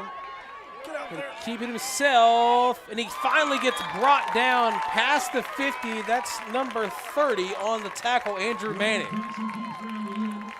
And that's going to move the chains. At the 46-yard line, 1st and 10, charging Wildcats. So 1st and 10. They are now in Bruin territory. Jackson hands the ball off once again to Buckner. Buckner gets down to the 40. And Blake, that's what we're just kind of continuing to see. This North Little Rock offensive line. You can tell Coach Bolding loves those 5-man sleds. Yep. And you can tell that they use them every day. And he's told me about that since his first days at North Little Rock. And you can tell by just what they do in practice by the push they're able to get tonight.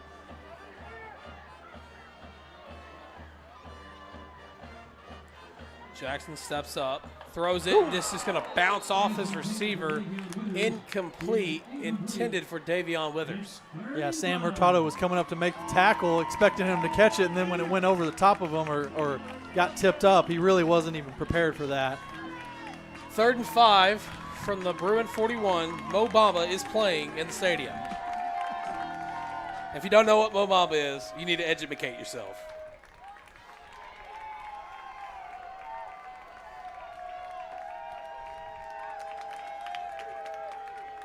Jackson's just going to hand it off to Buckner. Buckner gets tied up, charging for extra yardage. Gosh. We're going to see where he spots him. Just right on the line. And they had him right at the line of scrimmage, too. I know. Missed a couple tackles right in the backfield. I think he's going to get the first.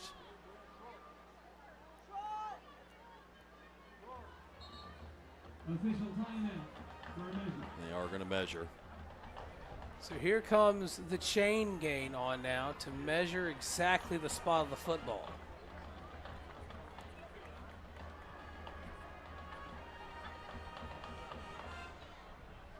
He may be a hair short. Yeah, where it is right there, I mean, the nose they might have to pull out the credit card here. I love that. That nose might be just Come on, across. pull those chains. Oh, he's pulling the card out. Oh, man, he's down in there.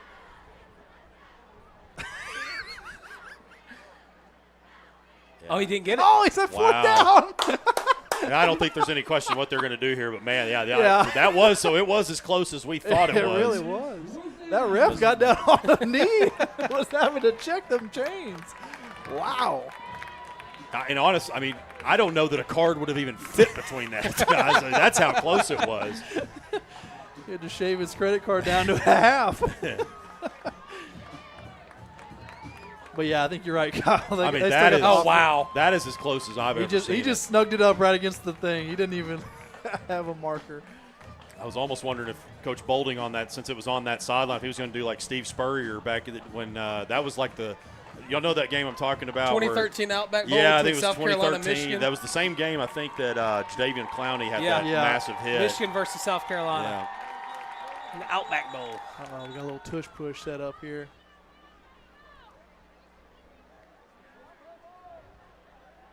Don't see a lot of these at the high school level. No. Oh. Did they stand him up? Did they stand him up? Blow it dead. Come on. Wow. We're going to see what the calling is. He didn't get anything. Guys, if he didn't get that, wow. What a stand if so. Come on. I think they're going to remeasure it. Yeah, I think they may be remeasuring. Oh, he is. He's going to remeasure it. All right, what else you got in your wallet, ref? I was a little bit shocked that Jackson didn't try to reach a little bit. Yeah. They stood him up right on there. I don't think he got it.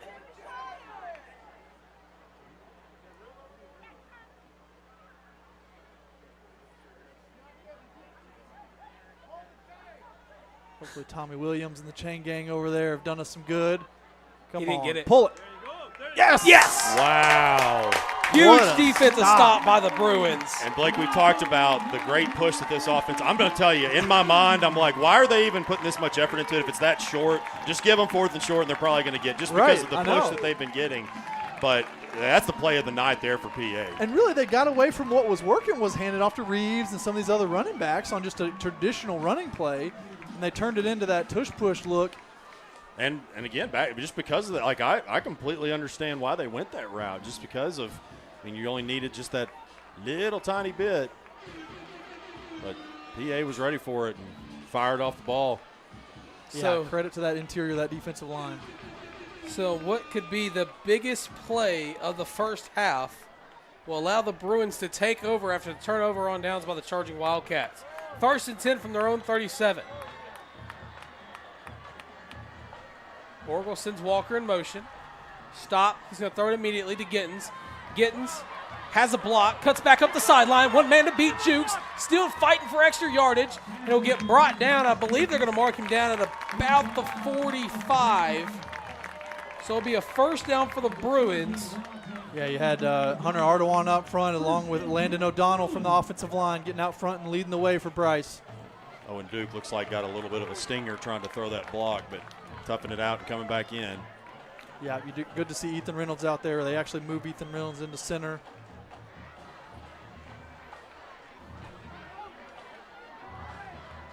Orgel in the backfield, throws it. That's going to be caught by Hancock. Hancock goes backwards for the moment, and he'll get hit hard. He's still on his feet. Throw it dead. Yeah, they gave him good forward progress up there, but let the defense really push on him for a long time.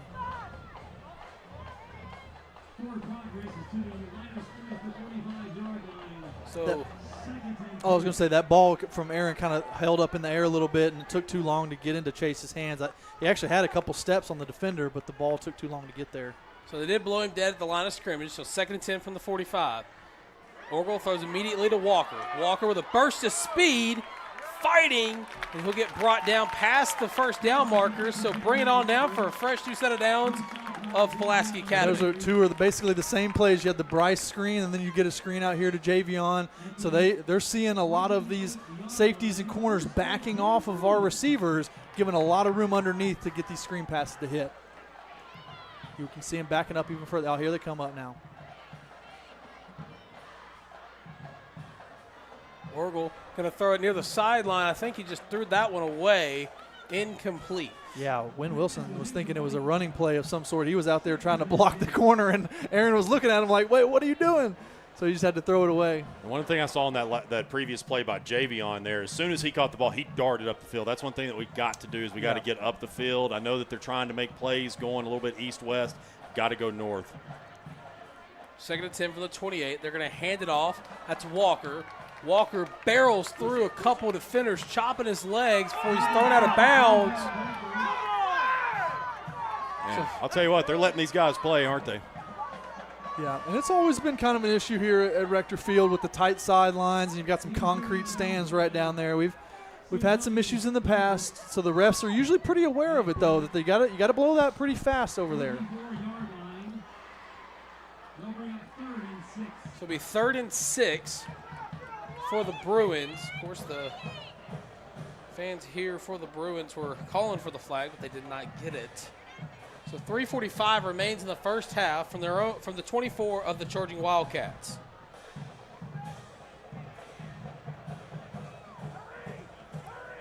Got one-on-one down here with Chase with his corner.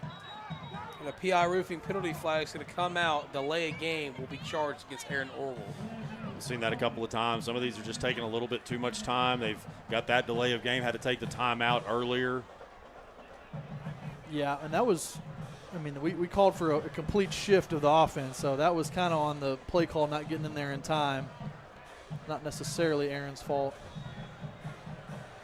So after the PI roofing penalty to delay a game call, be 3rd and 11 from North Little Rock's 29. Orgel steps up, throws it. That's going to be caught.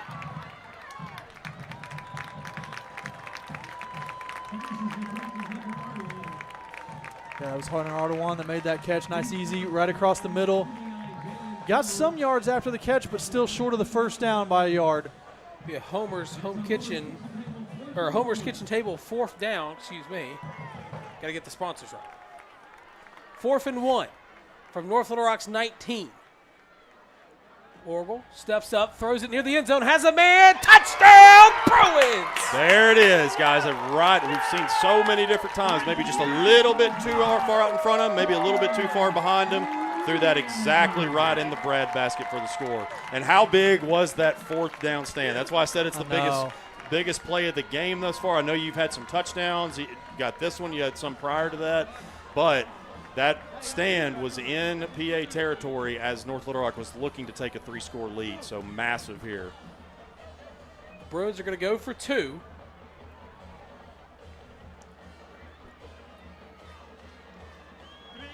Orgel standing straight up in the pocket, throws it. It's going to be caught. He gets in. 2-point conversion is good.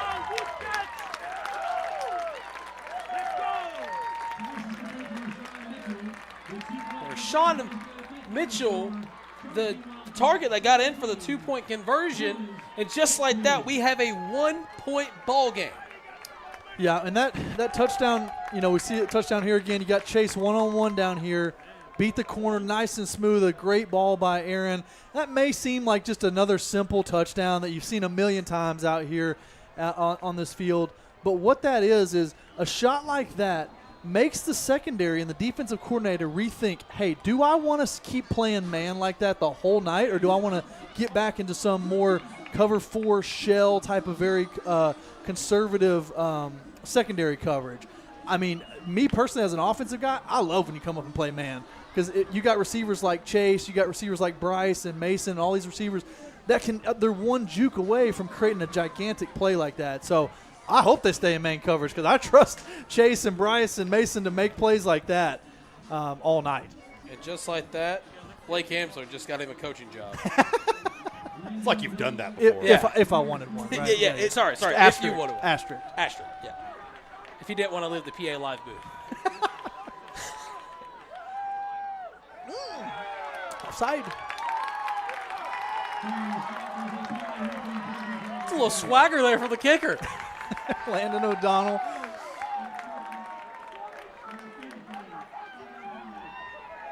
Didn't really do too much other than just move us up 5 yards. So.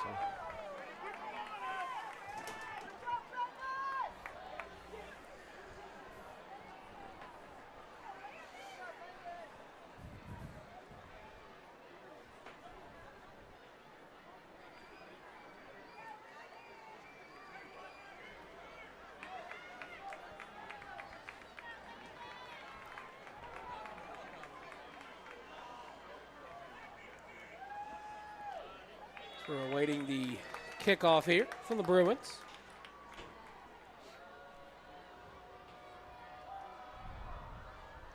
The onside. Oh, didn't go far enough. Get on it. Only went about 8 yards, so we weren't allowed to touch it until they did.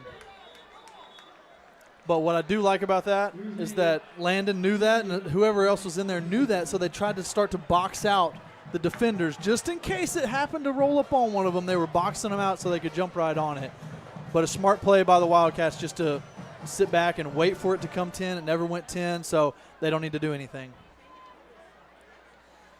So here comes the North Little Rock charging Wildcat offense. Of course, up 17-16 with 2:50 left to go in the first half. It's been a great game for Robert Jackson and Christian Reeves thus far. Make sure to tune in. Stay tuned during halftime as Blake Amsler will have a halftime report, hopefully with Coach Lucas.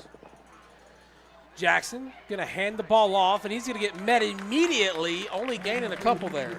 That's what we've been waiting to see there with Reeves. He's broken a lot of tackles. They pushed the pile a lot, but right there they wrapped him up. As we've seen that they had the chance to do on other plays, that's right what they have been hoping to do with him. 2:30 left to go in the first half.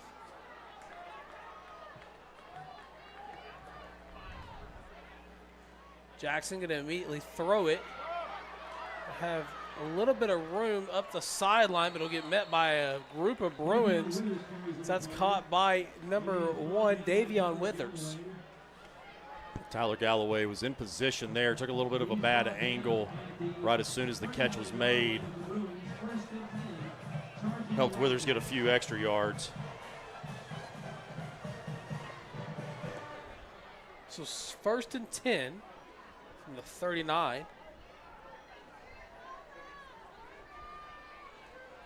Jackson just going to hand it off once again to Reeves.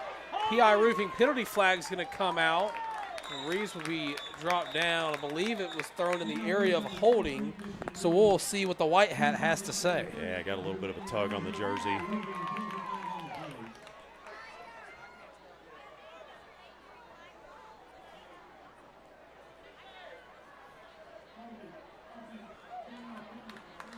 Will be a holding on North Little Rock, so they'll back that one up. Take any help we can get.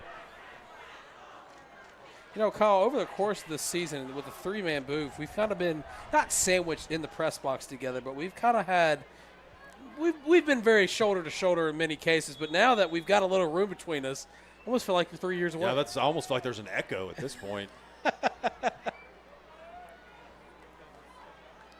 So after the penalty, first and 20.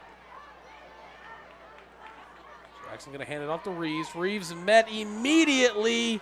Tries to dive for extra yardage. May have gotten 2 on that one. I carried Brylan Ussery a little bit. It's just a really tough running. You got the offensive linemen that just continue to chop their feet, and running backs just don't ever stop their legs from moving. Second and 17 as we approach the 1 minute mark left to go in the first half. North Little Rock has it in Bruin territory on the PA 46. Jackson the low man in the backfield. He immediately zips it. That's going to be caught by Reeves. Reeves lowers his shoulder. Doesn't get enough for the first down, but he did get a lot of yardage on that play. Yeah, Reeves can also catch the ball, kind of like Javion Walker is a threat, not just with what he does on the ground, but also with his hands. And you got to look out for Reeves out there in the passing game too. Be about 3rd and 6, or 3rd and 7 with a minute left to go in the first half. As we hear Mo Bamba again. I can't repeat the lyrics or we'll get copyright stricken. Yeah. So 3rd and 7 from the 36. Jackson drops back, looks right, pump fakes once, steps up in the pocket, still on his feet. He'll get met. He'll have enough for the first down, but that's about all he got. So 50 seconds on the game clock, and North Little Rock is charging down the field. I like that play on words there. I don't like that they're charging down the field, but I like the play on words. Yeah, there was a little bit of a breakdown once again there. Just a couple of missed tag, broke down a little bit too quick, and that gave Edwards time to do what he wanted to do. Pulaski Academy did elect to take the timeout to hopefully slow the momentum of the charging Wildcats briefly. But, again, don't go anywhere at halftime. Blake Amsler will be on the sideline with a halftime hit. But, Kyle, walk me through this timeout. Well, I think first and foremost, you're telling PA, obviously you don't want to put it because PA or North Little Rock is going to get the ball after the halftime. So you don't want to put that in your guys' head. You want to focus on right now. But I would also go back to what they did on the last drive. Hey, they dug really deep. In most cases, 9 times out of 10, offenses are when you're that close on a fourth and just a centimeter, basically, 9 times out of 10, offenses are going to get that. So you got that stop. Now you're in your own territory again that you're trying to defend. So you just got to dig deep again. And then you go into the halftime with just down 1, you'll be in good position, even though they are getting the ball back after the break. So after the timeout, be 1st and 10 from the PA 27.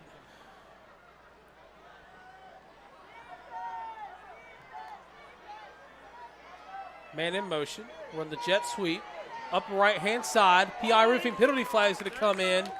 It'll be dropped down. That's number 1 on the carry, Davion Withers, but I believe a hold is going to be the call. Yeah, it's very similar to what we saw a couple of plays ago where they did get called for holding as well. I think it actually might have been pretty much the exact same play. And there are 2 PI roofing penalty flags on the 29-yard line.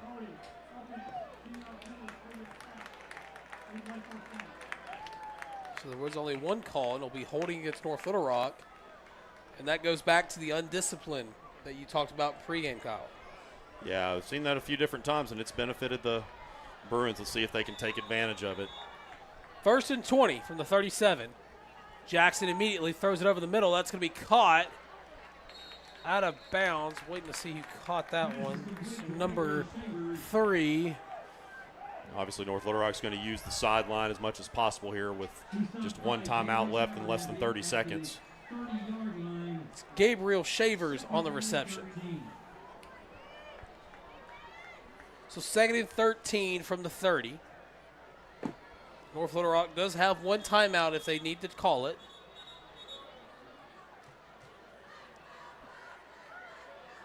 And they will.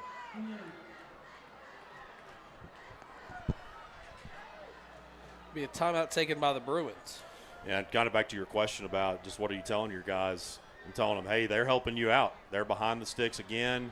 What are you going to do with it? You've been in position multiple times. You just got to finish out the play. Of course, you see head coach Anthony Lucas talking to his defense, telling them what to expect coming out of this timeout.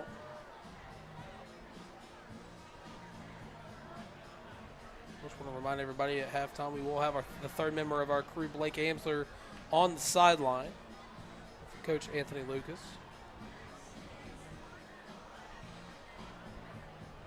And, to Coach Lucas's credit, on the Bell Chevrolet pregame show, he was talking about accountability and wanting to see somebody step up on the team. And we've already seen the defense step up a lot more than they did in the previous 3 games. Absolutely. Especially, last week it was just 2 and 4. Those were the 2 receivers that just gave you all kinds of fits. And, we need really that defense that we had seen in the first half, particularly of the West Monroe game, and they'll be in good shape. 28 seconds from the 30. Jackson's going to drop back.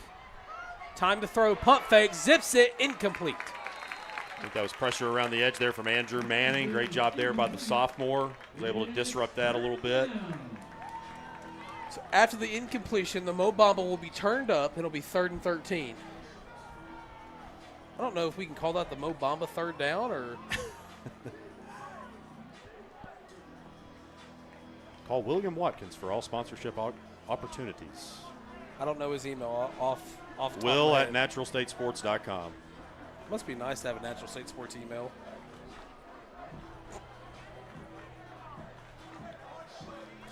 Oh, I take that back. Hit up Athletic Director Jason Wyatt for all sponsorship opportunities. And there's going to be the final timeout taken by North Little Rock.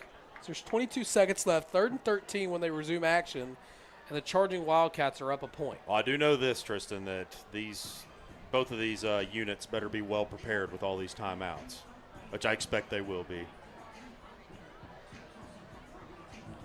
Again, there you see head coach Anthony Lucas, who's only got 5 losses as the head man of the Pulaski Academy Bruins, 3 of them of which have came this year. It's crazy to think about. which I think he came in 41-5, so he's got 8 total. So but that's still crazy to be a head coach since 2021.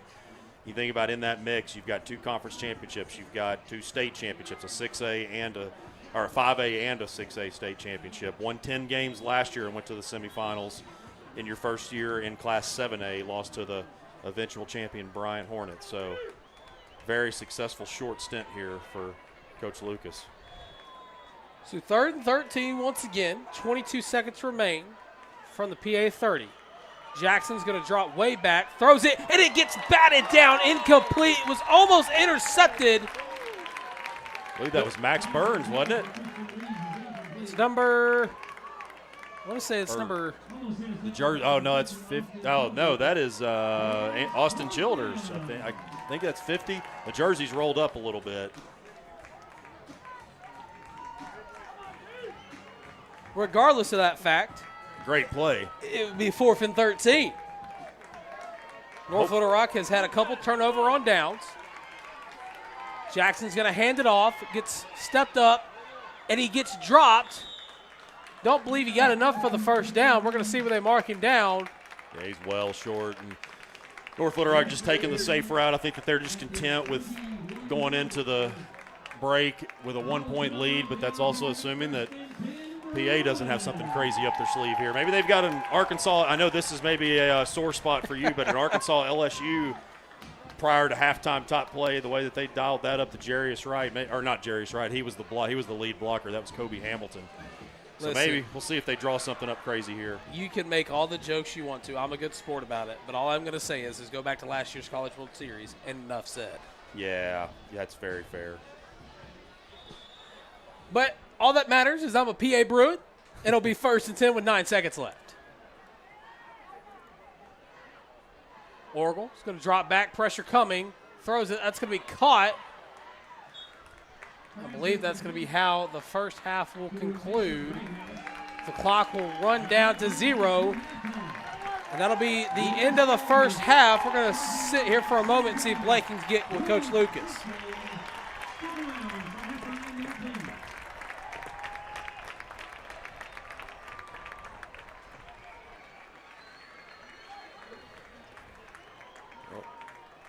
And we're sending it down to Blake. Yeah, we're down here with Coach Lucas. I know you guys are down 1 at the half. Kind of an up and down. You got some good plays out of it, some bad plays out of it. What do you think is going to be the key going into the second half? Well, these guys are excited. We got to settle down. We got to tackle better on defense. And offense, we have to settle down and just execute.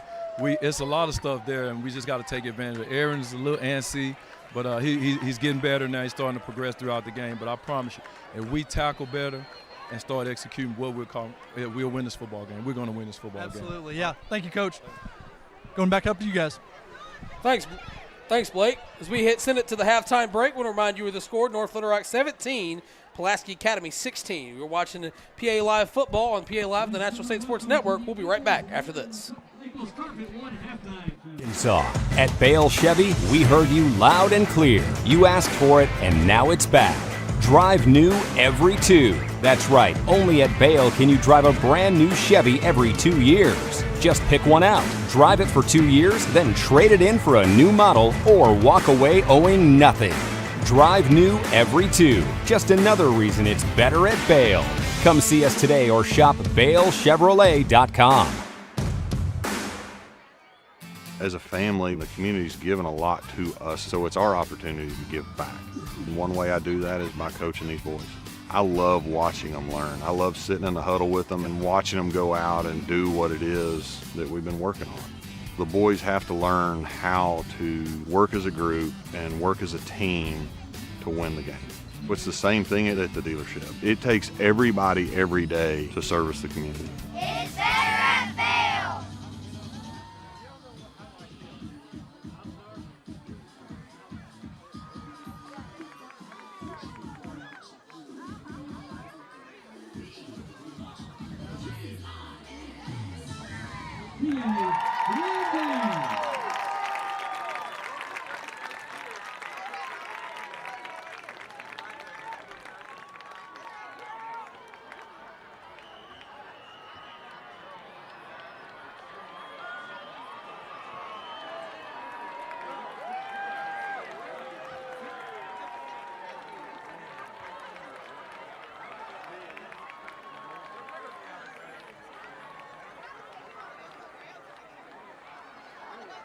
Ladies and gentlemen, we are proud to welcome our 76 mini clinic participants to the field.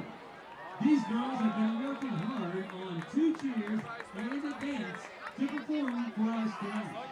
Let's hear it for the future of Bruin cheer.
Let's hear it for the Blue Mini Clinic.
Ladies and gentlemen, please welcome to the field the Pulaski Academy Bruin Brigade.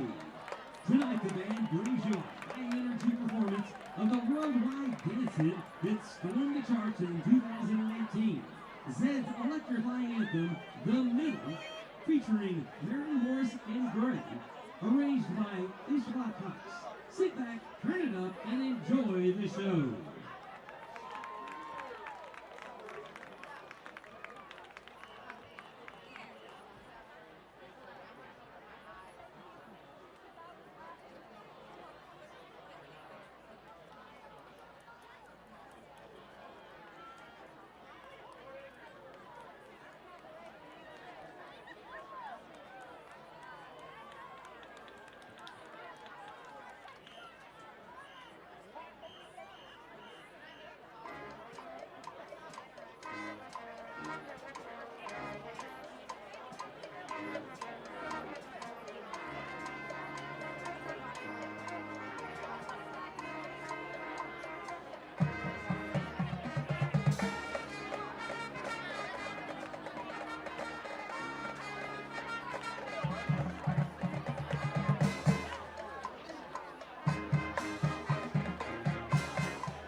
And now, to close tonight's show, with intensity and power, the Pulaski Academy Bruin Brigade presents one of the most iconic songs of the last decade.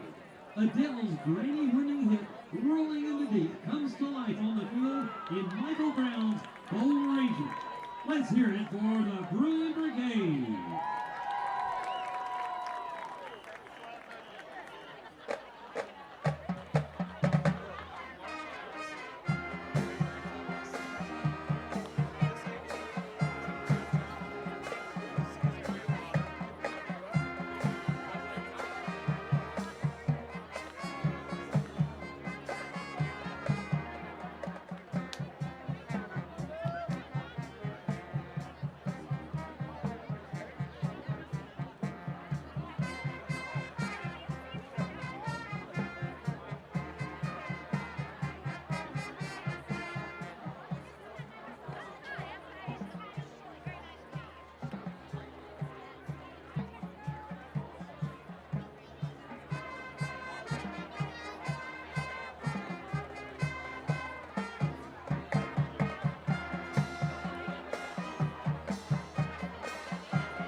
The Bruin Brigade is under the direction of Mr. Lane Martins and is conducted on the field Smith. Ladies and gentlemen, the Bruin Brigade.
And welcome back to the Eagles Carpet One Floor and Home halftime show here at halftime on Joe B. Hatcher Stadium at Rector Field. Tristan Harlen in the booth with the always infamous Kyle Sutherland and Blake Amsler is back from the sideline as we gear up to start the second half. And guys, we have a little bit of a pause before the action begins. I got to ask you, what did you like from the first half, and what did you not like? Well, I liked, especially towards the end there, obviously that stop on 4th and centimeters that the PA was able to get a score out of it to make it just a 1-point game. And I think Coach Lucas really just said everything that we're thinking, that they've been in position multiple times to make tackles, to get plays going on offense. They just got to make sure that they complete them and finish them, and I think they're going to be in a good spot. Yeah, I feel like the first half for PA was just so up and down. You had the 2 long touchdown plays that were highs. Then you had the pick 6 that was a low and a couple other 4th down stops that were lows.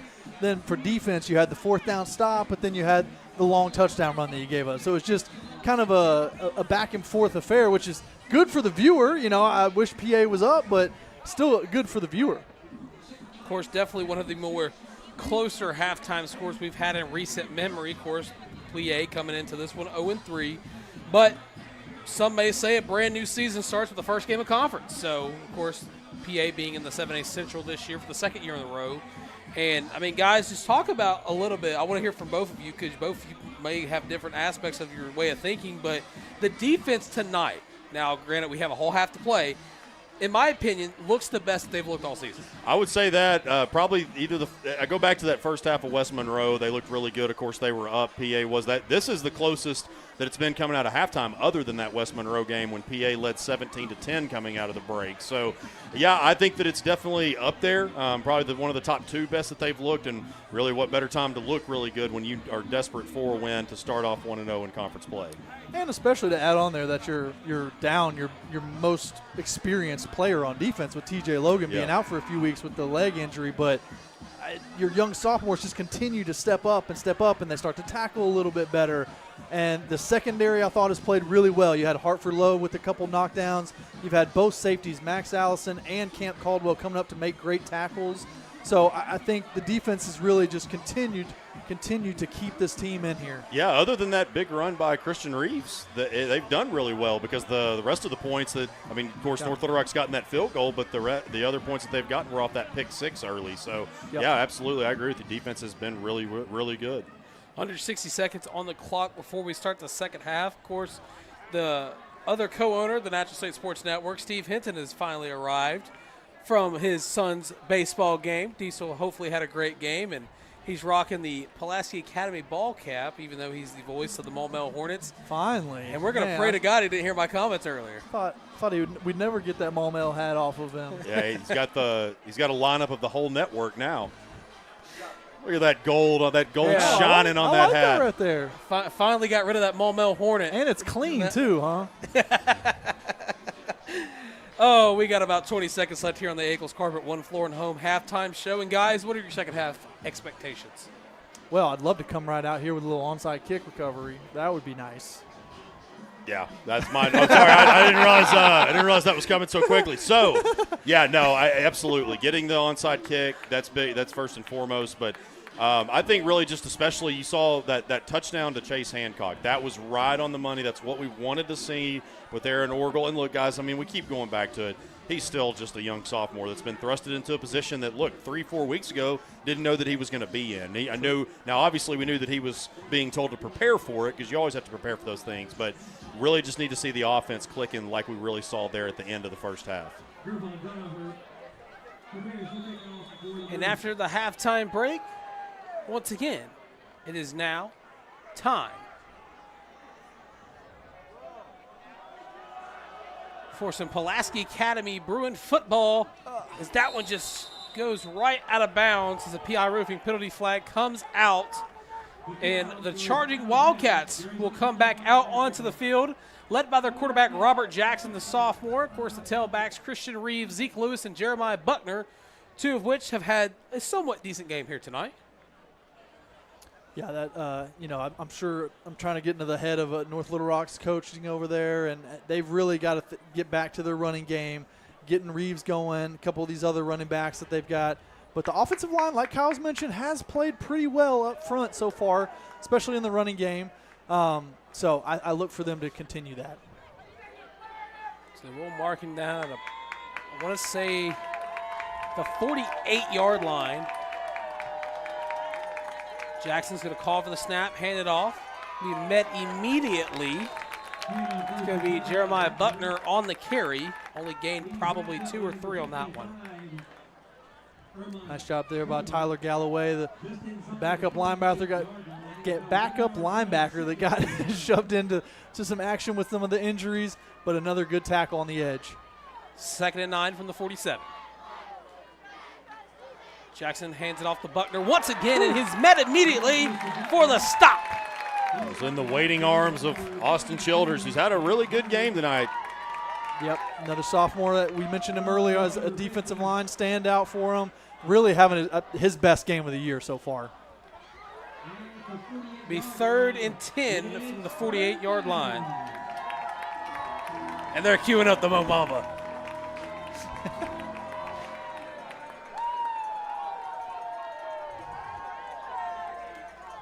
Jackson calls for the snap, drops back, pressure coming, throws it over the middle, and that's incomplete.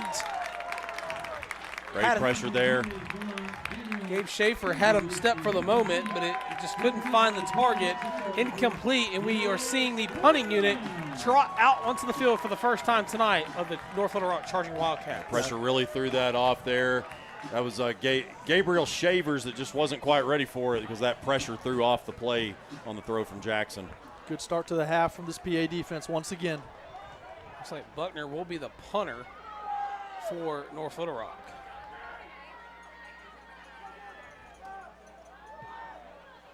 It's a high punt. Drop down. It'll get a PA bounce. Correction, that was Pre-Simpson on the punt. Thought it was Buckner, but 6s and 8s sometimes look familiar if you look too closely. So here comes the Bruins for the first time in the second half. Of course, we talked about sophomore quarterback Aaron Orgel coming into this one. He has 781 yards to his name. Of course, 5 interceptions after the pick 6 from earlier. But he's also got 5 touchdowns to his name as well.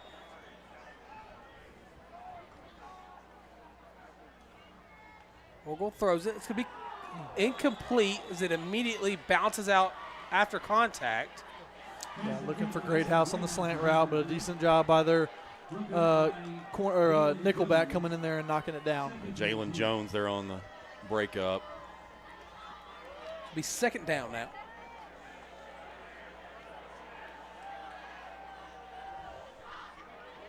Orgel going to throw it immediately. It's going to be caught.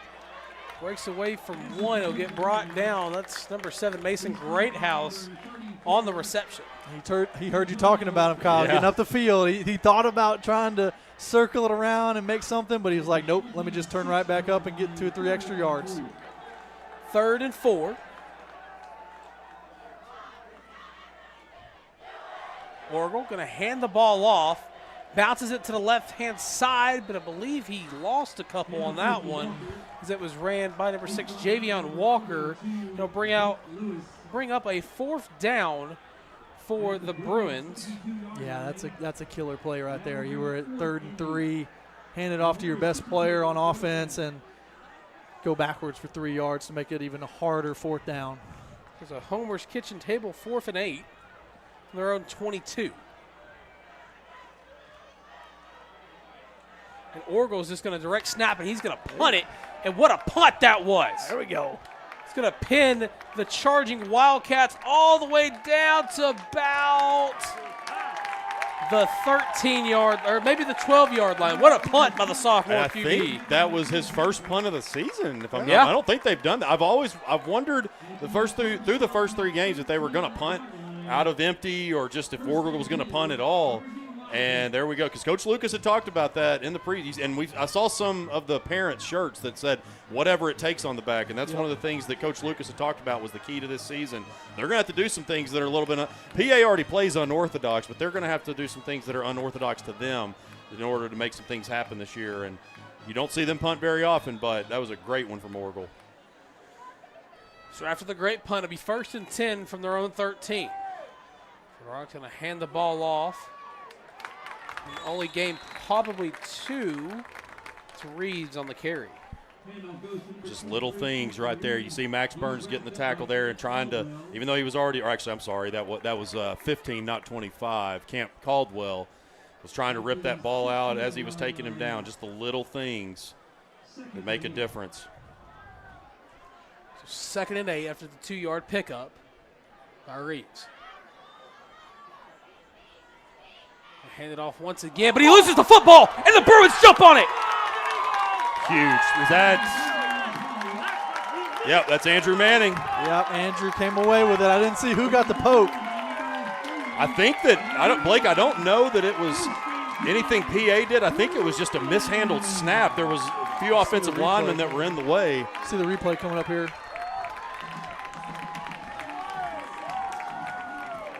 Yeah, he just didn't field it cleanly. Yeah, it just wasn't a clean handoff. But Andrew Manning smartly just right on top of that thing. So after the fumble recovery, it will be a 1st and 10 from the North Little Rock 18 as they're in the Caldwell Toyota red zone. Orgel going to step up in the pocket. He's going to throw a deep pass to the end zone. Incomplete. Yeah, Aaron got off balance there, kind of out of his rhythm. The pressure up front got to him and kind of pump faked to the right and went back left and just didn't have a lot of time to make a nice throw.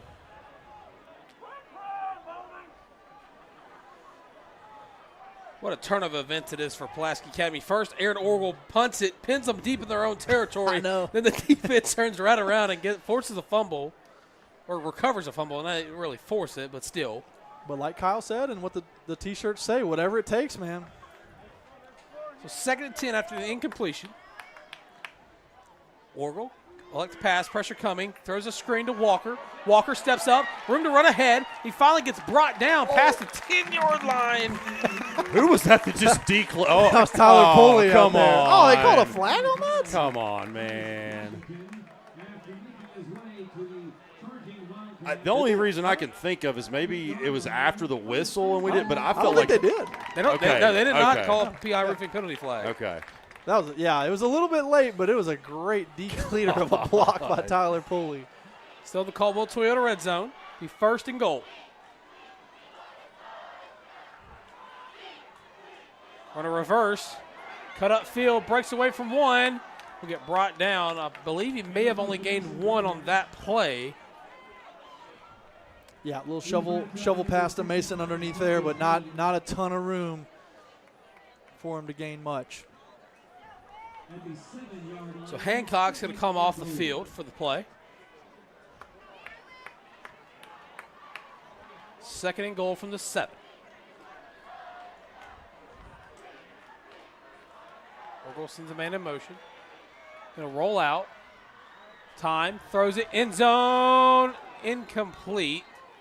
Just couldn't find his intended target on that one. Yeah, looking for Max Conine there deep in the back of the end zone, but good coverage by the secondary. Yeah, that's the guy that you want to find in the end zone. What is Max, about 6'4", 6'5"? Yeah, I'd say at least 6'4", 5", if not more. Now it's 3rd and goal inside the Caldwell Toyota red zone as the Bruins are looking to regain the lead with a touchdown here. Orgel immediately throws it to the back corner of the end zone. Wide open man. Touchdown Bruins. Bryce Gittins with a touchdown to put the Bruins back on top. He had 2 touchdowns last week at Highland Park. He was kind of a bright spot in Highland Park, and there's another one for him right there. Yeah, we've called Mason Greathouse Old Reliable, and he has earned that nickname. But I think you got to also put Gittins in that territory as well, man. Just what he's been able to do since the Robinson game. You talked about Highland Park that was the game that things really just kind of unraveled last week, but he was one of the few offensive bright spots and gets the Bruins ahead here. Nothing wrong with having a couple guys that named Mr. Reliable on your receiving squad.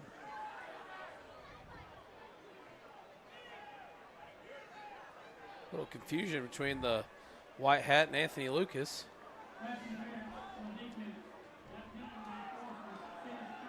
Well, apparently there was a PI roofing penalty flag.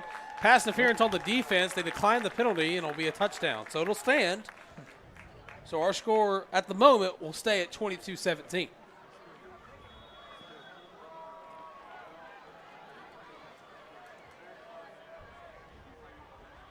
throws it immediately. That's going to be caught, and the 2-point conversion is going to be good. Wynn Wilson gets that one, as now the Bruins are up 24-17. Wynn's had some sneaky good plays tonight already. He caught a long 4th and about 15 or 17 earlier, and then he's got that 2-pointer right there.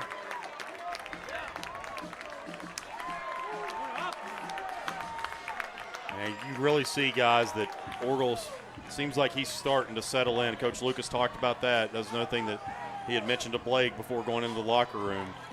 So on that touchdown pass, and real quick before we do this spot, you can actually see the pass interferences. One of the receivers gets tripped. I happen to see on the very last moment. So right here, you're going to see him.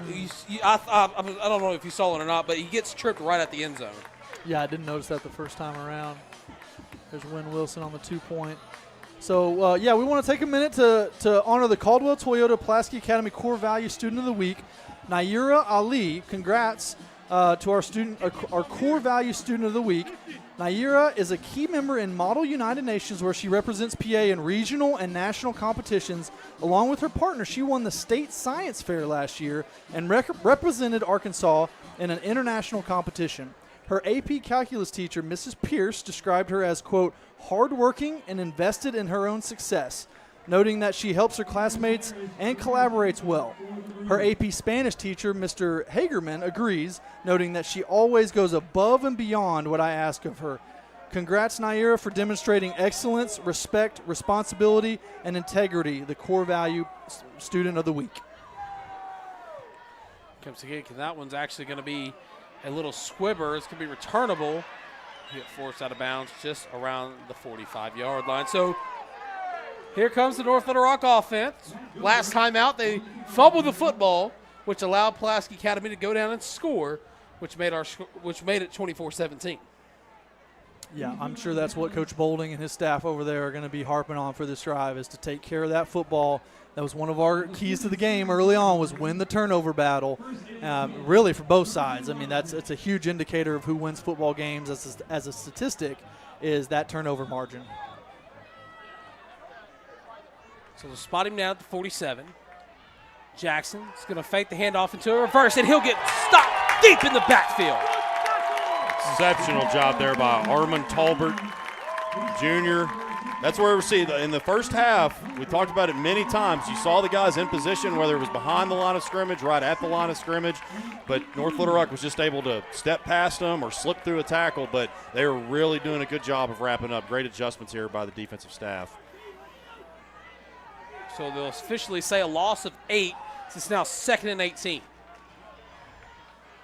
Jackson fakes the handoff, tries to throw it over the middle. That's going to be caught. Breaks away, but it'll immediately get brought down. Yeah, and luckily as he was breaking that tackle, he went backwards a couple yards, and the ref actually spotted it after that. So he actually did lose about 2 yards after the catch. So they'll get right back originally to 3rd and 10 from their own 47.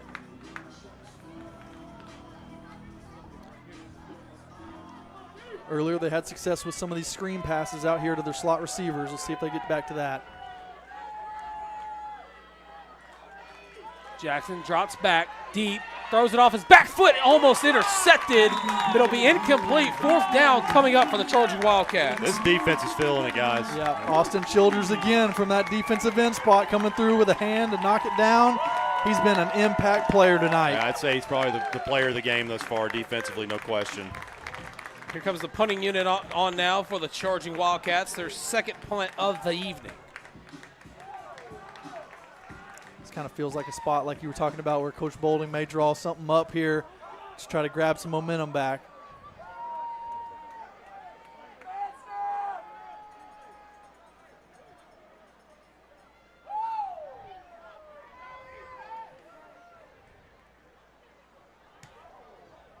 High punt. A drop at the 20. Another punt that'll get a somewhat friendly bounce. And they'll down it around the 21-yard line as there's a PI roofing penalty flag on the field near the PA shield. That's in a weird spot. I'm not sure what that's going to be right there. There's a penalty flag on the play.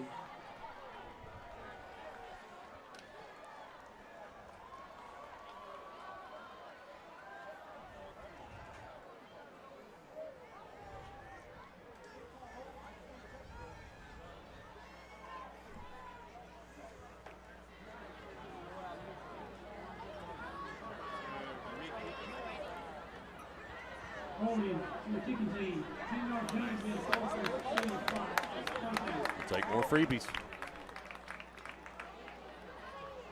This will be a holding, I believe, against North Little Rock.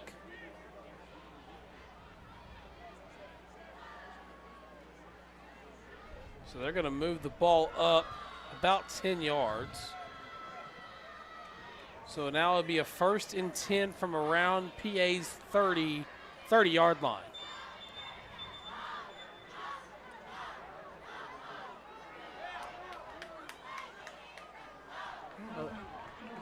And now North Little Rock is taking a timeout. So, guys, while we have a little bit of a break in the action, seems like the charging Wildcats are starting to become a little flustered. Yeah, a little bit. They've made a couple mistakes. Obviously, the turnover. I think what Coach Boulding is asking about is that holding call. I'm not sure that they're supposed to add it on top of the return. I think they should just have to decline it, and they shouldn't get the 10 extra yards. I'm not totally sure on that, but it seems a little weird that holding call is happening after the play when it happened during the play. So I don't know. I'm a little confused with Coach Boulding there. Of course, a little nugget of information about this North Little Rock Charging Wildcat team. They have not won a conference game in over 700 days, so I'm sure a little bit of that momentum is starting to shift back to the PA sideline. Yeah, last couple of years have been pretty tough for North Little Rock. They've gone through, I think Kyle mentioned it earlier, but a couple of coaching changes in there, and I'm sure they're elated to have Coach Boulding back. And you can see a lot of these threads from his original North Little Rock squad, his Parkview squad. You see those threads of offensive line, physical play on this team already. So it'll be 1st and 10 from the 31 after the holding penalty.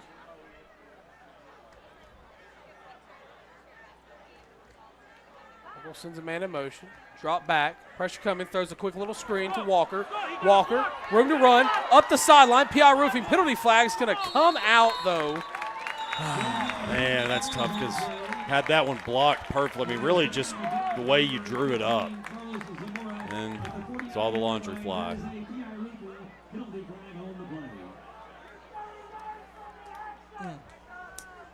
So frustrating.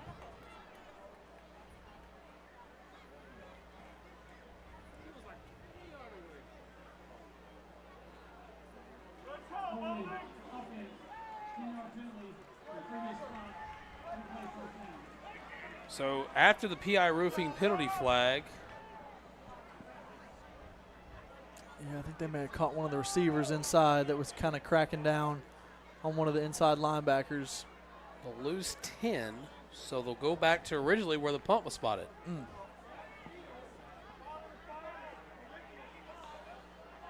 So 1st and 20 from the 21.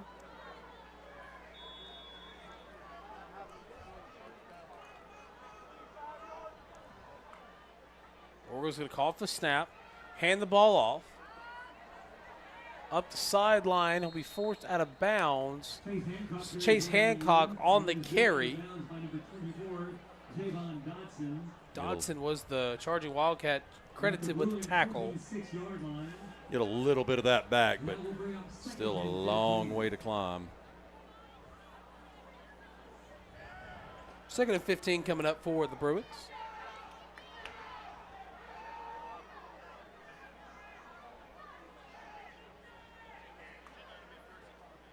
Orgel calls for the snap immediately, throws it. It's Walker, and he gets wrestled down. A little bit of extracurriculars going on after that play. Yeah, he lost a couple yards on that screen pass and puts him in a deep hole, 3rd and long. That holding call is just a killer for momentum on a drive. Matt Gober was there to make the play, and that was one thing that Coach Lucas mentioned too in the pregame show. Tristan was the D-backs are always on their heels for this charging Wildcat squad. 3rd and 17, Orgel going to drop back. Looks, throws a deep ball, and a PI roofing penalty flag's coming out. Chase Hancock was the intended receiver, but he ran into a brick wall. And as a Saints fan, I'd love to see that flag thrown. I threw that one in there. Yeah, no, there was just no question about that. You had 2 flags. Obviously, it's just going to be 1, but 2 of the officials threw theirs out.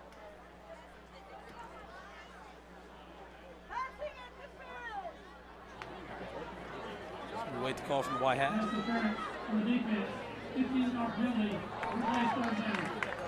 They're going to get charged with the pass interference there. That is not an automatic first down, so you see they're setting it up for a 3rd and 1. So not completely out of this yet, but a lot more manageable 3rd down. So 3rd and 1 from their own 40.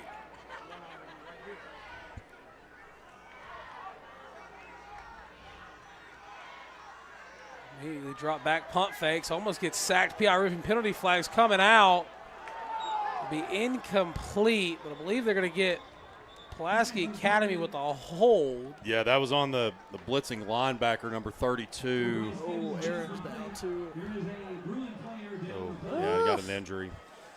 I think that's Aaron down. 32, Gerald Williams was the blitzing linebacker, and they tried to pick him up, and that's where the holding call came from. But, it's tough to see Aaron down, man. We had this happen. What was that, West Monroe game? Yeah, that and he was happened able a to little come bit? back in. And you put Chase in at quarterback a little. And you've already lost your starting quarterback at the Robinson game, and now you're on to your second. Man, there's not a ton of high school programs in the country that have 3 quarterbacks on their roster that they expect to play.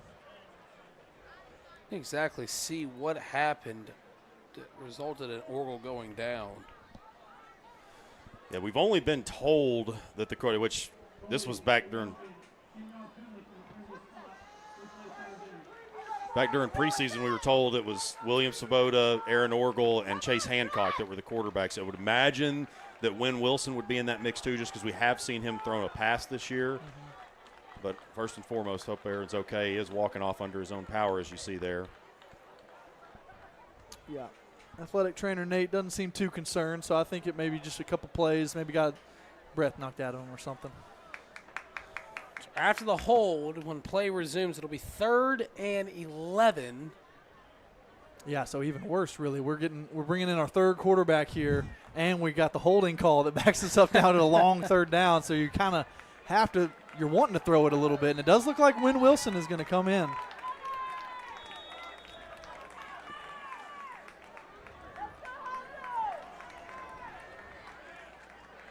See what Coach Thrash draws up here.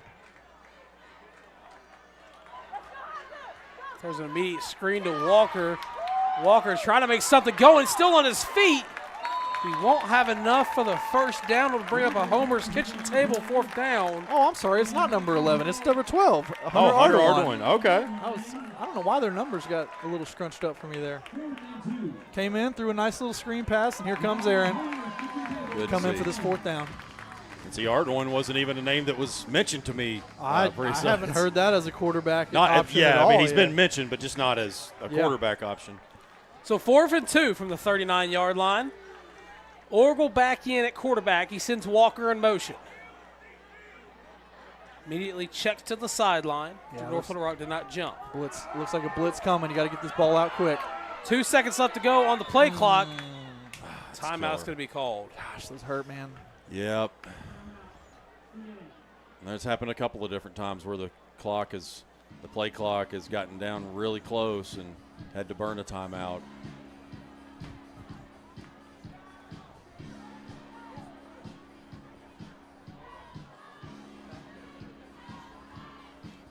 Yeah, they got good selections by our man Chris Amsler.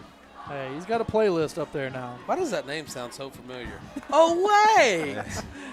Hey, I was over on the Tradering broadcast over on the other end during halftime, and they asked me about him and how long he'd been doing it. Well, he started doing the PA announcing. He took over my senior year, which senior football season was 2007. Yep. So this is his 18th season doing it, coming up on 20 years. He absolutely loves it. 4th and 2 from the 39 after the timeout. So we're not going to acknowledge the fact that Blake just admitted to being on the rival broadcast. Oops. Orgel fakes the handoff, throws it to Hancock. Hancock catches it, bursts of speed up the middle. One man to beat, turns upfield. The 20, the 15, the 10, the 5. Touchdown, BRUINS Bruins. Welcome back to the game, Aaron Orgel. Hooking up with his favorite target, Chase Hancock. And I say his favorite target because they go back so far together. balling out in the junior high ranks, and now the two sophomores just made a big play. Of course, Chase Hancock catches his second touchdown of the evening. There's no better way to help your quarterback out than taking a slant route for 60 on 4th down.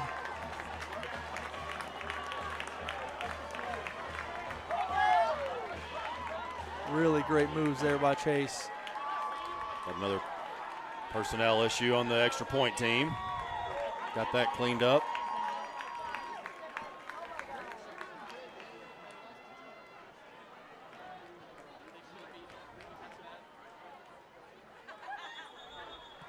I believe they got a North Little Rock charging Wildcat to jump.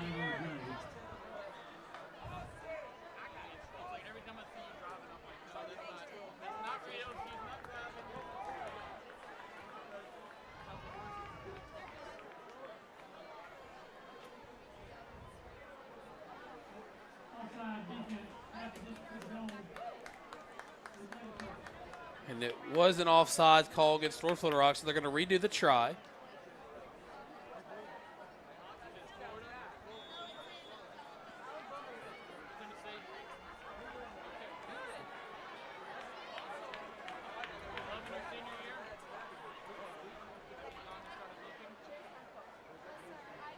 Kick is up, and the kick is good. So now the Bruins in the lead, 31-17. That's 15 unanswered points, boys.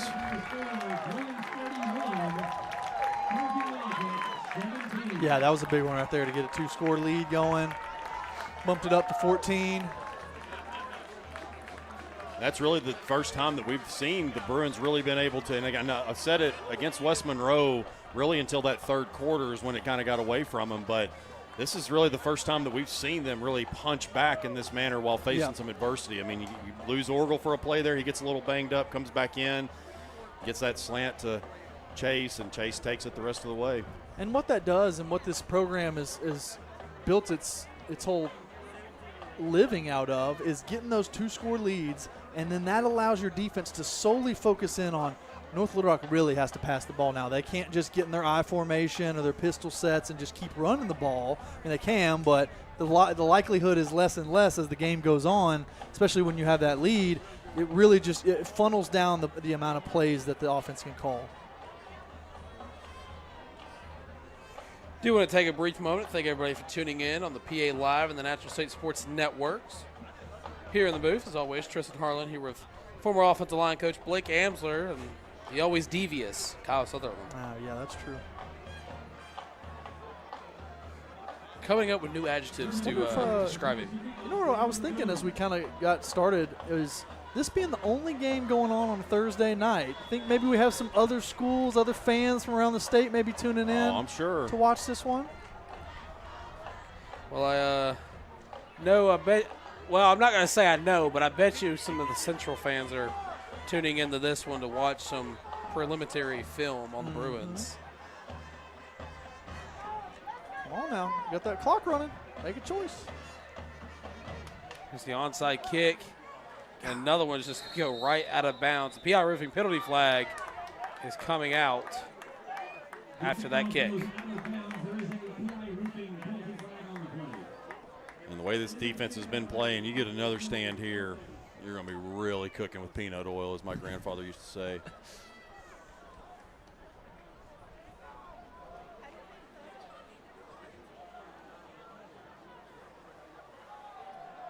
Speaking of cooking stuff in peanut oil, you know what sounds good? Some fried catfish.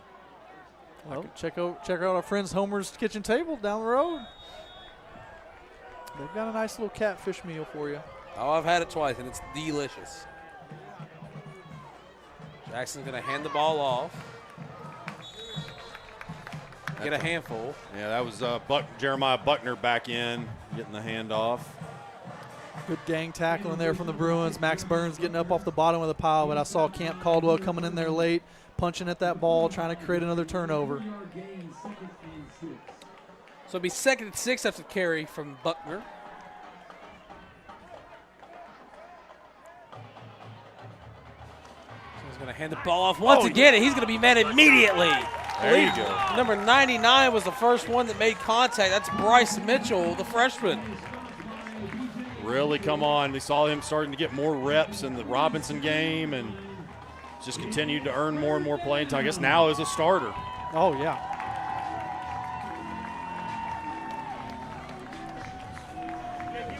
Number 99 on that defensive line. What does that remind you of, Tristan? Let's see how if you know anything. No Warren Sapp, nothing? We'll get after this play. Okay. Jackson drops back, gets hit after the pass, and it's intercepted. No flags.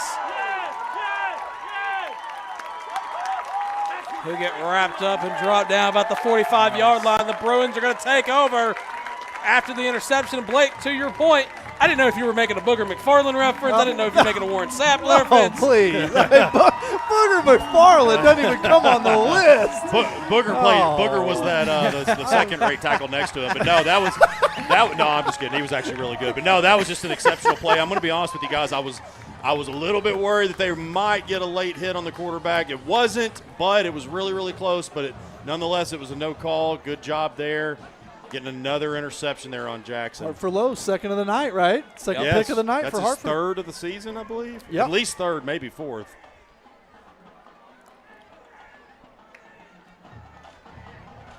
Orgel going to hand it off. Tries to bounce off the defenders as they try to rip the ball out. They'll finally call it dead. Justin Mitchell was the first Wildcat that made contact. It's second down coming up for the Bruins. Like we said, defense got their stop on that drive coming back. This is an excellent prime-time opportunity to get a touchdown, push it to that 3-scored lead, and really put the nail in the coffin. 2nd and 10 from the 44. Orgel rolls right, throws it immediately. That's caught up the sideline, burst to speed. Caught by Mason Greathouse as they're moving the ball up the field, and Mason may have tweaked his ankle. I think he may have been messing with his shoe a little bit. May have ran out of his shoes some. Kind of scared me there because he kind of was slow getting up and then he immediately grabbed his ankle. 1st and 10 here for the Bruins as they're on the charging Wildcat side of the field.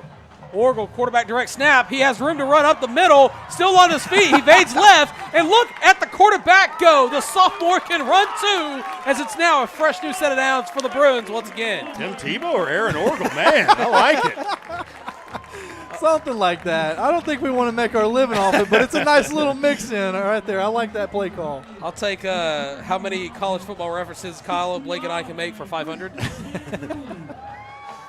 1st and 10 inside the Caldwell Toyota red zone.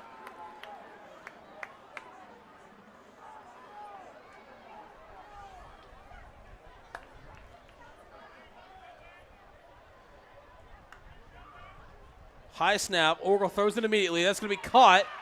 Juice left, but he'll get wrapped up by the waist. That's brought in by number 23. That's Bailey Lowe. Yep. Working off of his brother's interception there.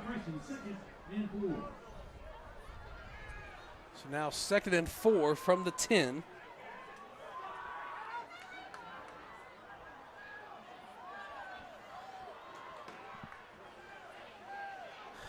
Going to hand it off. Made immediately, Walker. Yeah, nice job by the North Little Rock defensive line there. Getting a lot of pressure and bringing Javion down for a loss.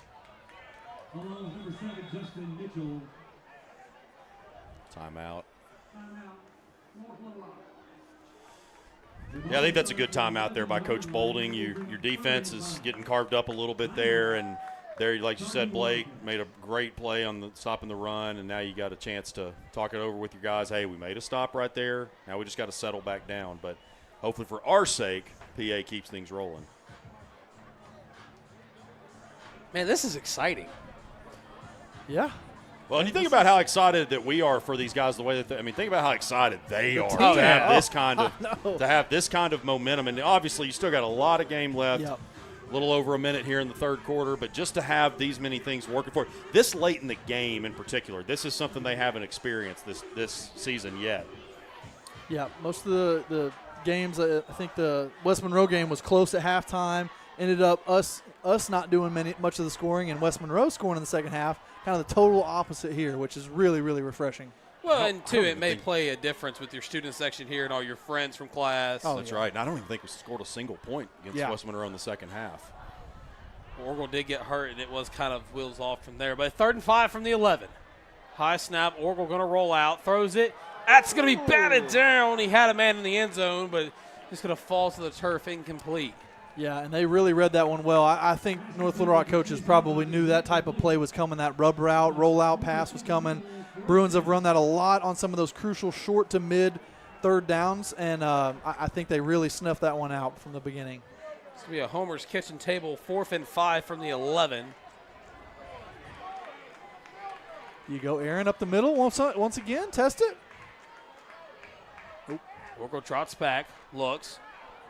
Covered pretty well, throws it, high pass. That's going to be caught. Oh, no. Wow. Mason Greathouse, baby.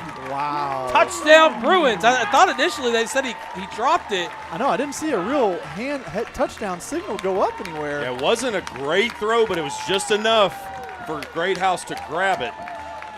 And that's some of the differences that we've seen in Orgle's throws is there's been so many that have been close but just a little bit out of reach. That time Greathouse was able to come down with it and make the great score. And now the Bruins are absolutely rolling. Blake, I'm glad you and I were on the same page there because I thought he dropped it. Yeah, it did. It was like right on his fingertips out there in the corner, in the dark corner back there. I did until I saw the white hat raise his arms.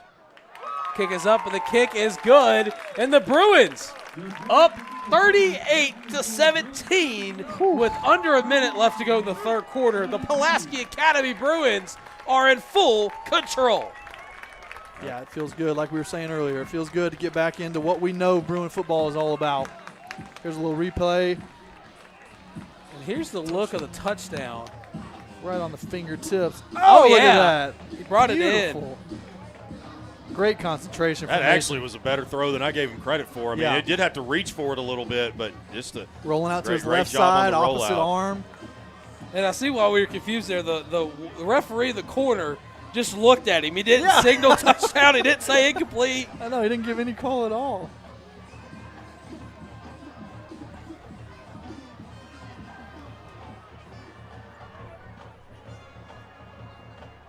Guys, that's 22 unanswered now. Mm-hmm. It was, 16-17 Yeah, going into yeah. half. So. And Coach Lucas, he said that they're going to be prepared, and his guys are backing him up right now.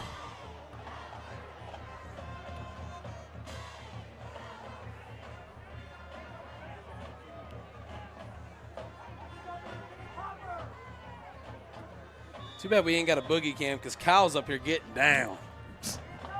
Hey, we got something to be. We got just a lot to be excited about right now. Plenty to dance for right now. Here comes the kick. It's going to be a high one. Absolute rocket. It's going to go into the end zone for a touchback. So once again, here comes the charging Wildcat offense. First and 10, charging Wildcats.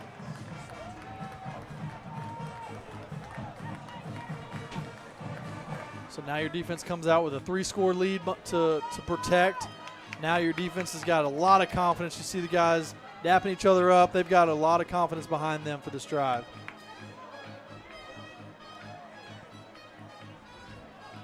I was actually just corrected. That's 30 unanswered points when you go back to the first half. So it's 22 unanswered for the second half, but then I'd forgotten about that one earlier in the first half there. So shorted them a little bit, even better. Jackson going to hand the ball off. The PA defense are bending and not breaking. That was Brylan Ussery there, the first man in there, along with Austin Childers, who's had a great game tonight. Both them playing really well on that left side of the Bruin defensive line. Please go down at the line of scrimmage, 2nd and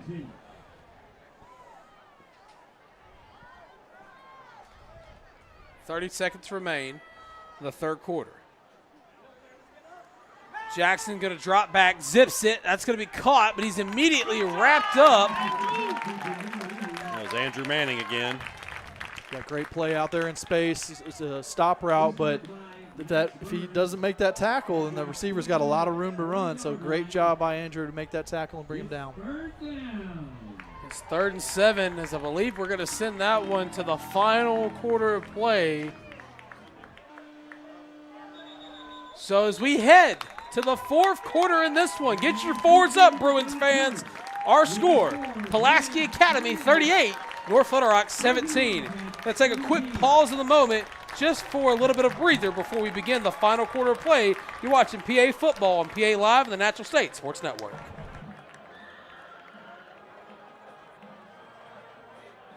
Congratulations to Colorado Toyota Pulaski Academy Core Student of the Week, Naira Ali. Naira is a key member of Harlen UN, where she represents PA in regional and national competitions. Along with her partner, she won the state science fair last year and represented Arkansas in an international competition.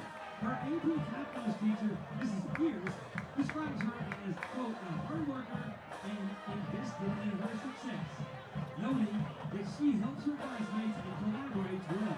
Her AP Spanish teacher, Mr. Hagerman, agrees, noting that she always goes above and beyond what I ask her. Congratulations, Naira. And welcome back to the final quarter of plays. Your Pulaski Academy Bruins are up 38-17. Just tuning in here in the booth, Tristan Harlen here with Kyle Sutherland, the former offensive line coach, Blake Amsler. Jackson's going to throw it. It's going to be caught. Breaks away from one. Be brought down short of the first down marker. Number one, Davion Withers with the catch and broke a couple tackles. Picked up about 8 or 9 to bring it to a short fourth down. But it does look like the charging Wildcat punt team is going to come out. They're just going to play it safe, especially being down multiple scores.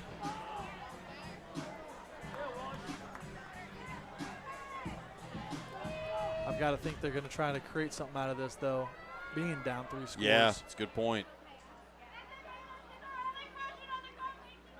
Here's your snap. It's a high punt. Not really getting as much bounce as usual. It'll go out of bounds near the 40-yard line. So here comes your Pulaski Academy Bruins back on offense, because they've had a great game here tonight. Yeah, especially just really taking off. Started to see the increase in momentum towards the end of the first half, and it has been just guns a-blazing for them in the second. Yeah, this is definitely obviously the best game that the PA offense has had this whole year. Just receivers running a lot better routes, a lot of their motions and kind of rub routes are really working well to break this man coverage down.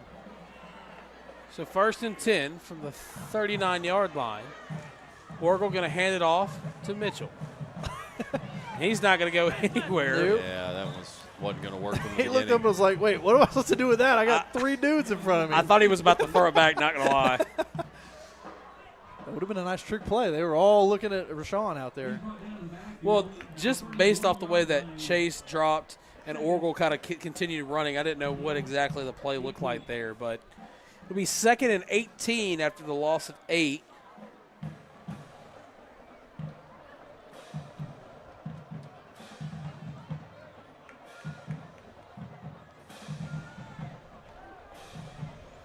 Orgel calls for the snap, immediately throws it to Hancock, and he gets hit hard.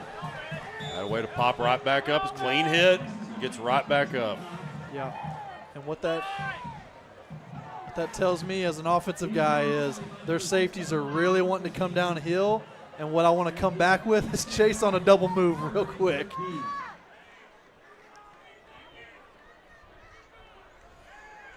Got to give Chase a shout out for taking that hit. Yeah. Not a lot of receivers would have held on to that football. 3rd and 13. Orgel takes a snap, drops back, pressure coming, rolls out, still has time to throw, zips it. It's going to be caught by Gittens. Gittens breaks away. First down, Bruins. And more great patience. Yeah, and I love the way the receivers are working with Aaron on some of these scrambles that he's having to make. And they're working with him, finding the open spots in the defense, sitting down right there, and Aaron's finding them. And again, great job, like Kyle said earlier, of the receivers just getting straight up field, getting that extra 3 yards he had to get the first down.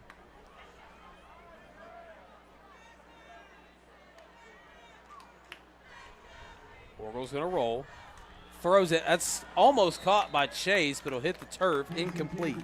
Blake, I think something else adding on to your point that we're seeing here in the second half, a little bit at the end of the first half too, is as Orgel is rolling out on these plays, these receivers are trying to figure out ways to get open, understanding that, look, he's just having to scramble out, and they're figuring out ways to get open too.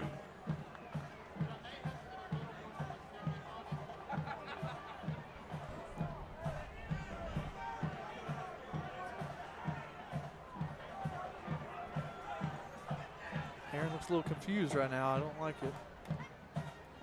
2nd and 10, Orgel. Pressure coming, throws it to be caught. Jukes left, still on his feet, bursts his feet up the sideline. He's still going, and he finally gets brought down just past the 20-yard line. Yeah, just a shoestring tackle was the difference in 6 right there. That's the Rashawn Mitchell that we have been waiting to see, that one that just explodes upfield. Probably the best play of the season for him so far. Oh, what a play that was. Yeah, we've seen him. We've seen him with a couple nice plays already, but that one, there was a little oomph with that. He hit that corner and went hard. Orgel going to roll out. Still time to throw. It's caught. He brought down Max Conan on the reception. But, hey, to Rashawn's credit, somebody better go get him a Whataburger coupon because what a play that was. At the 8, back at the 13-yard line, 2nd and 4. Nice catch. Nice catch there by Max on the outside. Picking up about 6 yards on that play. And not that PA really wants to milk the clock. They would rather just come in and get the touchdown, but they're taking it a little bit slower, letting that play clock run just a little bit longer. Orgel calls for snap, stands strong in the pocket, rolls left, just overthrows Gittens. Incomplete. 3rd down coming up for the Bruins. PA got away. Much as I hate to say it, they did get away with a little bit of a hold right there. But as you said, Blake, just trying to get it. They have slowed it down just a little bit here, but you got to think that one more trip to the end zone, which should be the knockout punch. Yeah, absolutely.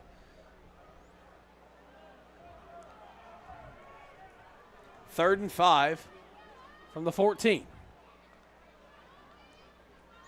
Orgel throws it immediately. That's going to be caught by Gittens. Gittens hits him with a spin move. He gets in. Touchdown, Bruins. Nice job by Price, breaking a tackle and then pushing over another one into the end zone. Man, what a fire they have come out with. Yeah. And I think, too, guys, and this is no disrespect at all to North Little Rock, but I think, too, with this going back to the schedule that they played and the competition that they have seen, North Little Rock is going to be a really good program at some point again under Brad Bolding, but right now they're just not there. And we're seeing that with all the things that they learned, the Bruins, throughout their non-conference schedule, really just put that into play here, and they're just executing just with authority here in the second half. Waiting the PAT. The kick is up, and the kick is going to sail through the uprights. So Pulaski Academy with a fearless lead over the North Little Rock Charging Wildcats. And Kyle Blake, I mean, to your credit, Kyle, but I'm just going to ask a simple question. How did we get here? Who would have thought? Hey, the offense is finally clicking. I mean, we've had, like you said, the first 3 games have been tough, but again, you're going up against really good opponents. I think one thing that stands out to me is that on a lot of those short routes like that, tonight we're breaking those first little tackles that come to it. Bryce, Chase, Javion even to an extent as well. Whereas Highland Park, some of these other teams, West Monroe even, were really good about making that first tackle on our receivers. And I thought West Monroe in particular, I mean, Highland Park, I mean, that one was just pretty much called for the most part by halftime, but it was pretty much in the books by that point. But West Monroe, really in the second half, they did a much better job of just covering up those short passes and really just took – and, of course, Orgel being banged up in that one too hurt a lot of things. But that's just the adjustments too. This PA really struggled to adapt to the adjustments from West Monroe, but really North Little Rock has no answer for them here in the second half.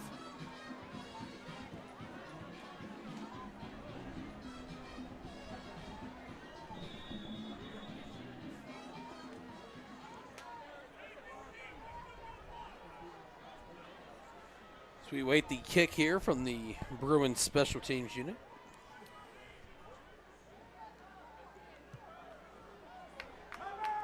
Beautiful kick. Going to be fielded around the 10-yard line. Finds a hole, still on his feet. He'll finally get brought down near the 40-yard line.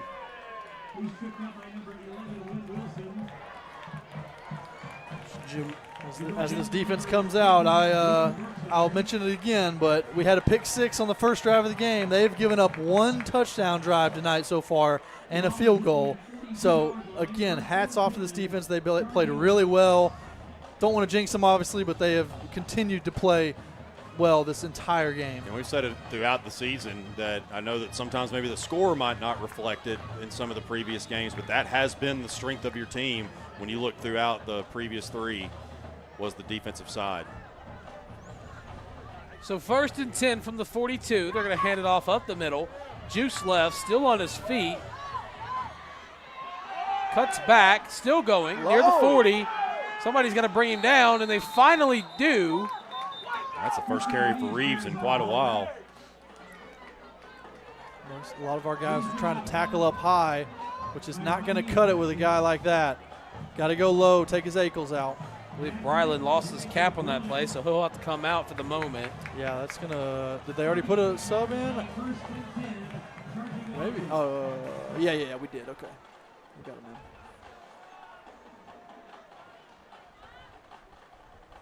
We'll run the reverse. Left-hand side. Gets brought down by the feet.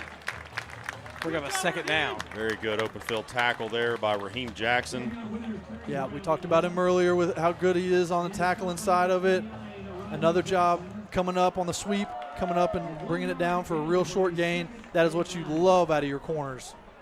2nd and 9 from the 37 coming up for the charging Wildcats here.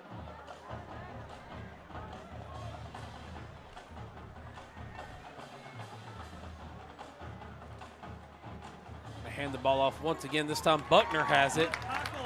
Buckner gets brought down immediately. Great job by that defensive line once again. See B.J. Mitchell hobbling around a little bit. He was at the bottom of the pile. Oh, we did a P-Rob roofing penalty flag there. I just now saw that.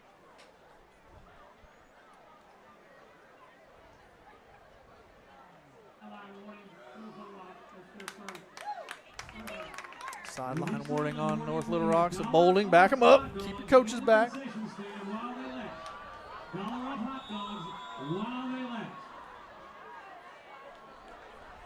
So 2nd and 9, the board says. From the 37. Jackson hands it off.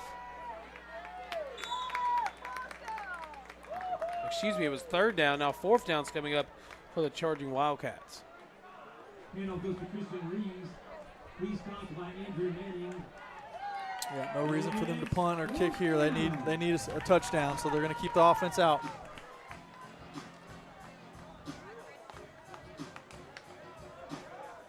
The Wildcat receivers look a little confused. He was looking towards the sideline.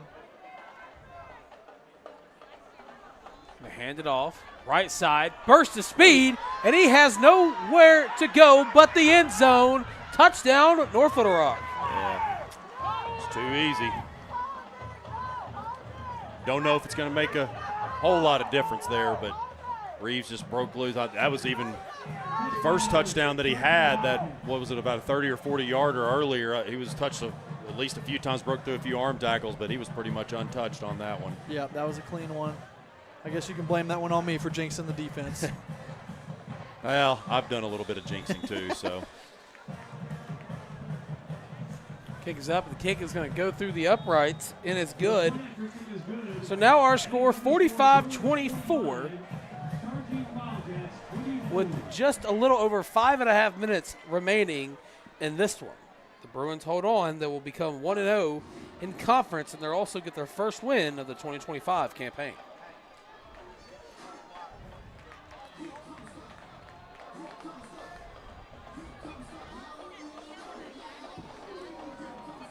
Guys, I can't say enough. I know I harped on it a ton in the pregame, but not just a win, but a 1-0 start in conference play, especially with how things have gone. We've talked about so many different times how this is a fresh season, at least in terms of qualifying for eventual playoff seed. And the storyline was going into this is like you had those 3 bad games to start the season, but you got to start fresh. You got to start out hot, like you said in conference play. And Coach Lucas put the pressure on him at the beginning of the game. He talked about what he was expecting out of them, and boy, have they come out to play. And we could talk about how great of a coach Coach Lucas is and the rest of this coaching staff, but what it really boils down to is it's going to go out of bounds. PI roofing penalty flags to come out, but we could talk about how great the coaching staff is to finally get the 1-0 in the conference start, but the way the players rallied around each other is what really sticks out to me. Yeah, you needed that because I asked Coach Lucas point blank during the coach's show about how what is the response that you're seeing from your players, and he had talked about how we need more guys to step up, and that's the thing too with this team.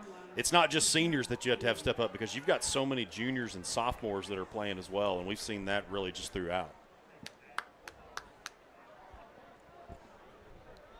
I mean, Blake, I know digging back in your coaching past here at Pulaski Academy and even your time on the team, how important has the players rallying around each other been? Oh, it's huge. I mean, and all the time, the team and the players take the attitude of their head coach and the other coaches on the staff. So that he put that challenge out to them, and they're going to respond.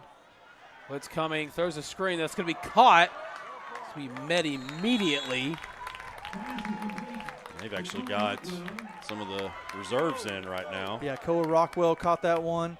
A stud on the basketball court, but also making his impact here on the gridiron. Speaking of basketball, the Ty Ferguson era starts for the PA boys this year. Yep, Koa will be an integral part of that coming up in the spring. You'll have some of those games on the Natural State Sports Network, PA Live, so be sure to tune into those.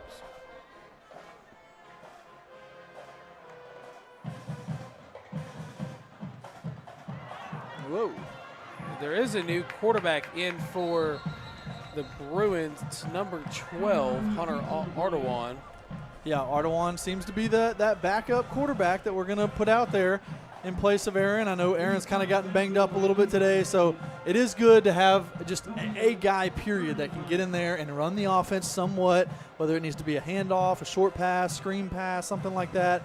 It is so valuable to have a guy like that can take some reps off of a guy that's banged up. Yeah, getting them reps is obviously extremely valuable, but to be able to take your starters off, especially since you've had some key injuries on both sides of the ball, get those guys rested for Central next week.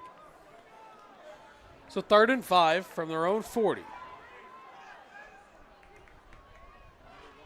Ardoin calls for the snap. Pressure coming, throws it immediately. It's going to be caught, but he's hit immediately. So a Homer's kitchen table 4th down will be coming up for the Bruins.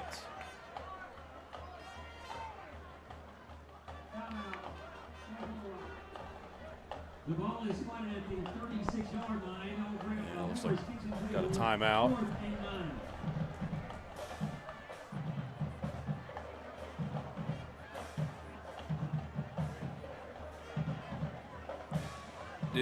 Once again, want to take a moment to thank everybody for tuning in to PA Live, the Natural State Sports Network. Here in the booth, Tristan Harlen, the former offensive line coach, Blake Amsler, Kyle Sutherland on the far right. So it's a Homer's kitchen table, 4th down.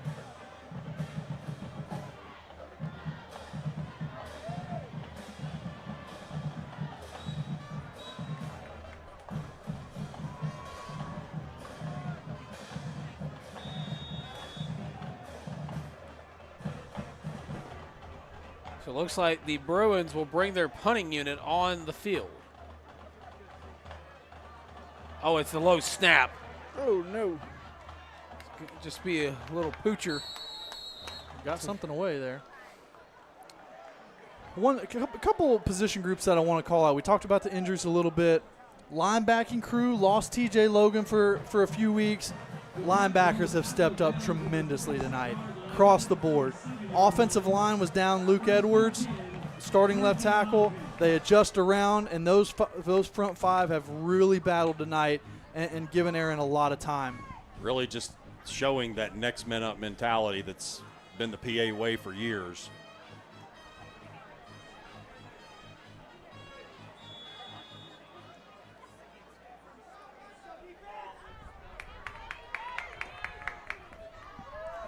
So 1st and 10 for the Charging Wildcats as they're handed off once again. Gets brought down by the shoestring. Yeah, Andrew Manning got just enough there. He almost lost contain, and Reeves snuck out, but just got back enough in position and got him down.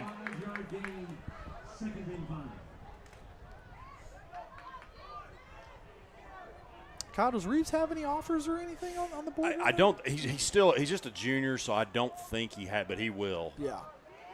They hand it off once again to Reeves. Reeves rumbling, bumbling, and stumbling. He gets enough for the first down. And of course, too, he came from a small 3A school that, rising, obviously a very storied program, but doesn't get maybe as much of attention as some of the Central Arkansas schools. But he gets in some camps, and obviously Coach Bolding is pretty much second to none in getting his guys looked at. Yeah. They hand it off to Reeves once again. Left-hand side, man, he has nothing but green grass ahead. Touchdown, Charging Wildcats, but a PI roofing penalty flag comes out way back at the 30. Is that Coach Bolding going No, off that's on that's I think is that Coach Sanders? So I think that was maybe Randy. No, I can't see from here, but definitely one of the North Little Rock coaches was giving the business to whoever is guilty of that penalty. Yeah. Let's hope it brings that touchdown back. Of course, Randy Sandifer is the defensive line coach for the Charging Wildcats. Been on staff for years, was the head coach for a few seasons. Looks like they're backing this one up.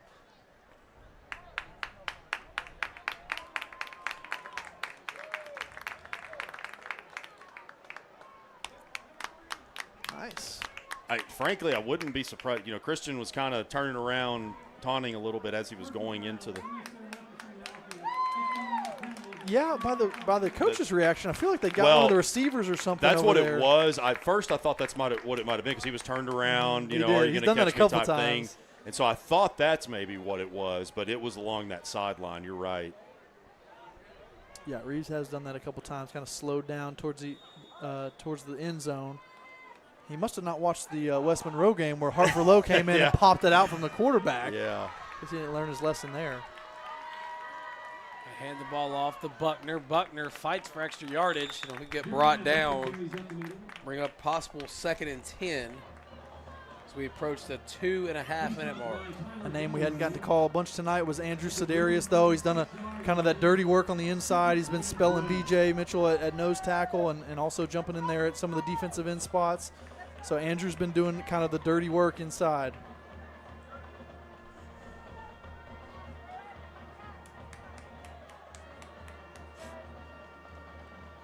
The man in motion. Takes a sweep up the middle, cuts back left. Still going, near the 20, the 15, the 10, the 5. Touchdown, Charging Wildcats. Well, I think I was going to say one of maybe the silver linings on that was I think they had some of their reserves in on defense, but I think they've actually still got the starters in. Once again, like the previous touchdown, not going to make a huge difference there, but you certainly don't want to end the game giving up a bunch of big plays. Yeah, we're only up 15 now. About to could cut down to 14, so can't keep letting those happen. Yeah.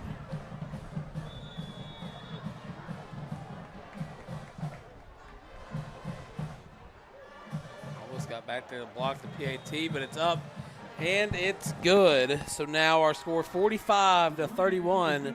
The Bruins still in front of this one. And, I mentioned it pregame, but you go back to my, little brief moment on the buzz earlier before this game started, and I gave Randy the prediction 45-35, and we're pretty close. You're about to speak that into existence. We're not getting that close. Yeah, it's not going to be that. It's not going to be right on, but.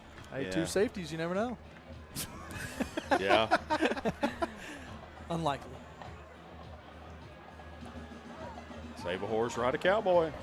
I think you got to have your hands team ready here with 2:20 left, 2 touchdown lead for PA. I think North Little Rock's coming out with an onside kick here.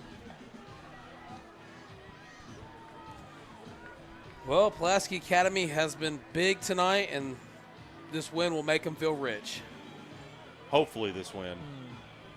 I think they still got it, but like Blake said, it's they've quickly cut into it. Ye have little faith. Man, surprised they kicked it deep. Be returnable at about the 15. Up the sideline, will be forced out of bounds. So here comes the Bruin offense. And it looks like Orgel is going to come back out onto the field for the remainder of the game. Yeah, only a 2-touchdown lead. I think you put your best guys out there. Whether it's running the ball and trying to run some of this clock down, or at least you can even continue to pass it and get first downs. You just want to try to avoid a bunch of incomplete passes in a row that doesn't take any time off the clock. And North Little Rock is out of timeouts.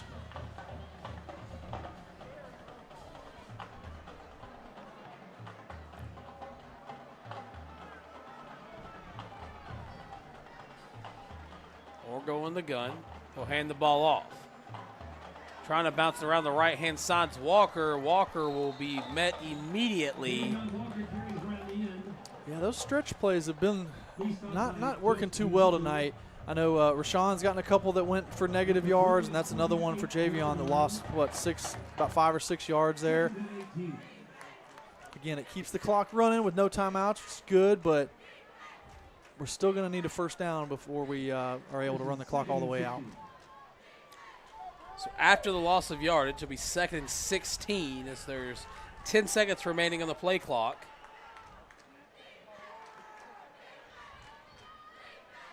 You want to use it all up, but you got to hurry now.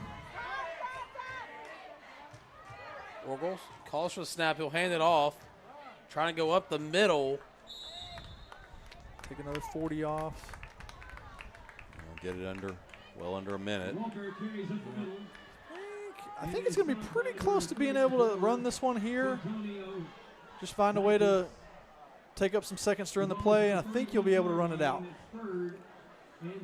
It's be 3rd and 13 from their own 31-yard line. I think if you just have the quarterback kind of hang out there for a few seconds, burn off a little bit during the play, and then take a knee, we should be good.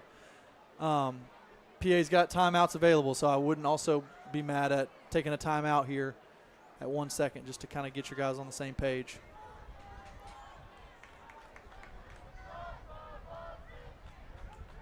Orgel's just going to knee this one down. There it is. And I believe that's going to do it for this one. That's a W. And before we do anything, it is time to reveal the Kaufman Lumber big hit of the game. And guys, this one was a no-brainer.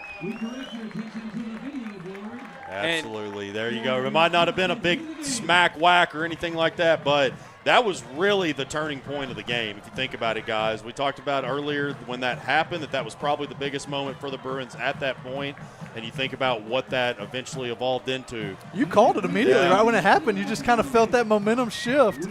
And you're right. I mean, it was a really an integral play right there because, I mean, the defense played so well after that. Yeah. And, okay, I think we got Coach Taylor coming down from the box. And there he is. There's the guy. We'll let him step onto my headset, and Tristan will take over. Well, Coach, thank you for joining us. First and foremost, congratulations on being 1-3 now. And, getting your first conference win. Yeah, it's about conference play. The first three, no matter how we were 3-0 last year. We went into this ball game. It was our first 7A game. And, you just had to say, hey, the first three really don't matter because, this is where the journey starts to a state championship and the playoffs. And so, yeah, absolutely. Thank you. It's great to be 1-0. So. Coach, we talked at length about your non-conference schedule. I mean, really, it's up there with the best of anybody in the state that you guys squared off against the Highland Parks, West Monroe's, Robinsons. How big were those games to prepare you to really kind of expose what you needed to work on and have a performance like you did tonight? Yeah, I think it's huge. The thing that people have to remember is nobody wants to play PA. I mean, people are like, so we kind of get stuck with, not stuck, but, we try to go out and play great teams that our fan base love and our kids are going to compete and get better like the teams you mentioned. But, it's still hard to come by, and Coach Lucas does a great job, leading the program and trying to, to find those games and find those experiences for the kids. And, But yeah, I think it definitely prepared us for tonight. You know, I mean Highland Park, they're the class of Texas, and you know, West Monroe's a real physical, hard-nosed football team, and you know, so it's those two out-of-state teams. You know, you kind of move forward and you know, get ready for conference. So. Coach, of course, you guys come into this game without one of your star defense players, TJ Logan. Yep. And arguably, your defense plays the best it has all season. What was this week leading up to the game like? I mean, I know it was a short week, but what was some of the messages to the guys? It's always next man up, and you know, very unfortunate. TJ was having a great senior year, and he'll be back. You know, he's going to be back. It's just not this week, probably not next week, but we'll see. And you know, I wasn't wild with you know, how we finished, but you know, at the end of the day, you know, we played a good ball game, and you know, they have some really good athletes over there. You know, North Little Rock's kind of rebuilding and getting some more talent, you know, young talent ready, and we saw that tonight. So yeah, I was proud of our guys. You think about TJ and obviously Camp Caldwell being another senior leader on that defense, but you've had to have a lot of sophomores and juniors step up that have done a great job at doing that. So talk about the buy-in that you've had from them. Yeah, you know, we're really, I mean, you know, and again, it's you know, my whole thing is, you know, if you're going to put in the time it takes to play Bruin football, you know, you need to be ready to play. And you know, we've got guys that, you know, they're young, and you know, they're aggressive, and you know, we coach them hard. Coach Trey Adams, you know, up front, played here. You know, he does a great job with our defensive line. You know, he's on those guys. They're real young, and just the more experience they get, the better they're going to get. Coach Jones does a great job in the secondary, and you know, I mean, we lost, you know, 10 starters last year, and so, you know, we knew there was going to be some bumps in the road, and I'm pretty, you know, proud of how these guys have responded really all year long, but especially tonight. Well, Coach, again, congratulations. Yeah, 1-0 in conference. Yeah. Whole new season now. Yeah, it's a new season, and, you know, it's always about the next one, you know, but it's good to be back in Arkansas, good to be home, good to be with you guys. Thank y'all for the wonderful production and time you're putting into the Bruin, you know, fan base. And, you know, my family's all over, you know, Alabama and Tennessee. I'll say hi to my mom, and, you know, I know her and my dad are watching in Tennessee, and my brother always watches the games in Texas. So you guys are, you know, spreading a wide net of influence. So thank you guys for, you know, for being willing to, you know, showcase our program in such a great way. So. Right. Well, again, thank you so much for coming on during postgame to do this postgame interview with us. But that'll do it for tonight's broadcast between the Bruins and the North Little Rock Charging Wildcats. For Blake Amsler, Kyle Sutherland, and Tristan Harlen, saying good night and so long. We'll see you next Friday as the Pulaski Academy Bruins travel to take on the Central Tigers right here on PA Live on the National State Sports Network. One more time reminding you of our final score, 45-31. Thank you so much for tuning in. Good night. Have a great weekend. And as always, go Bruins.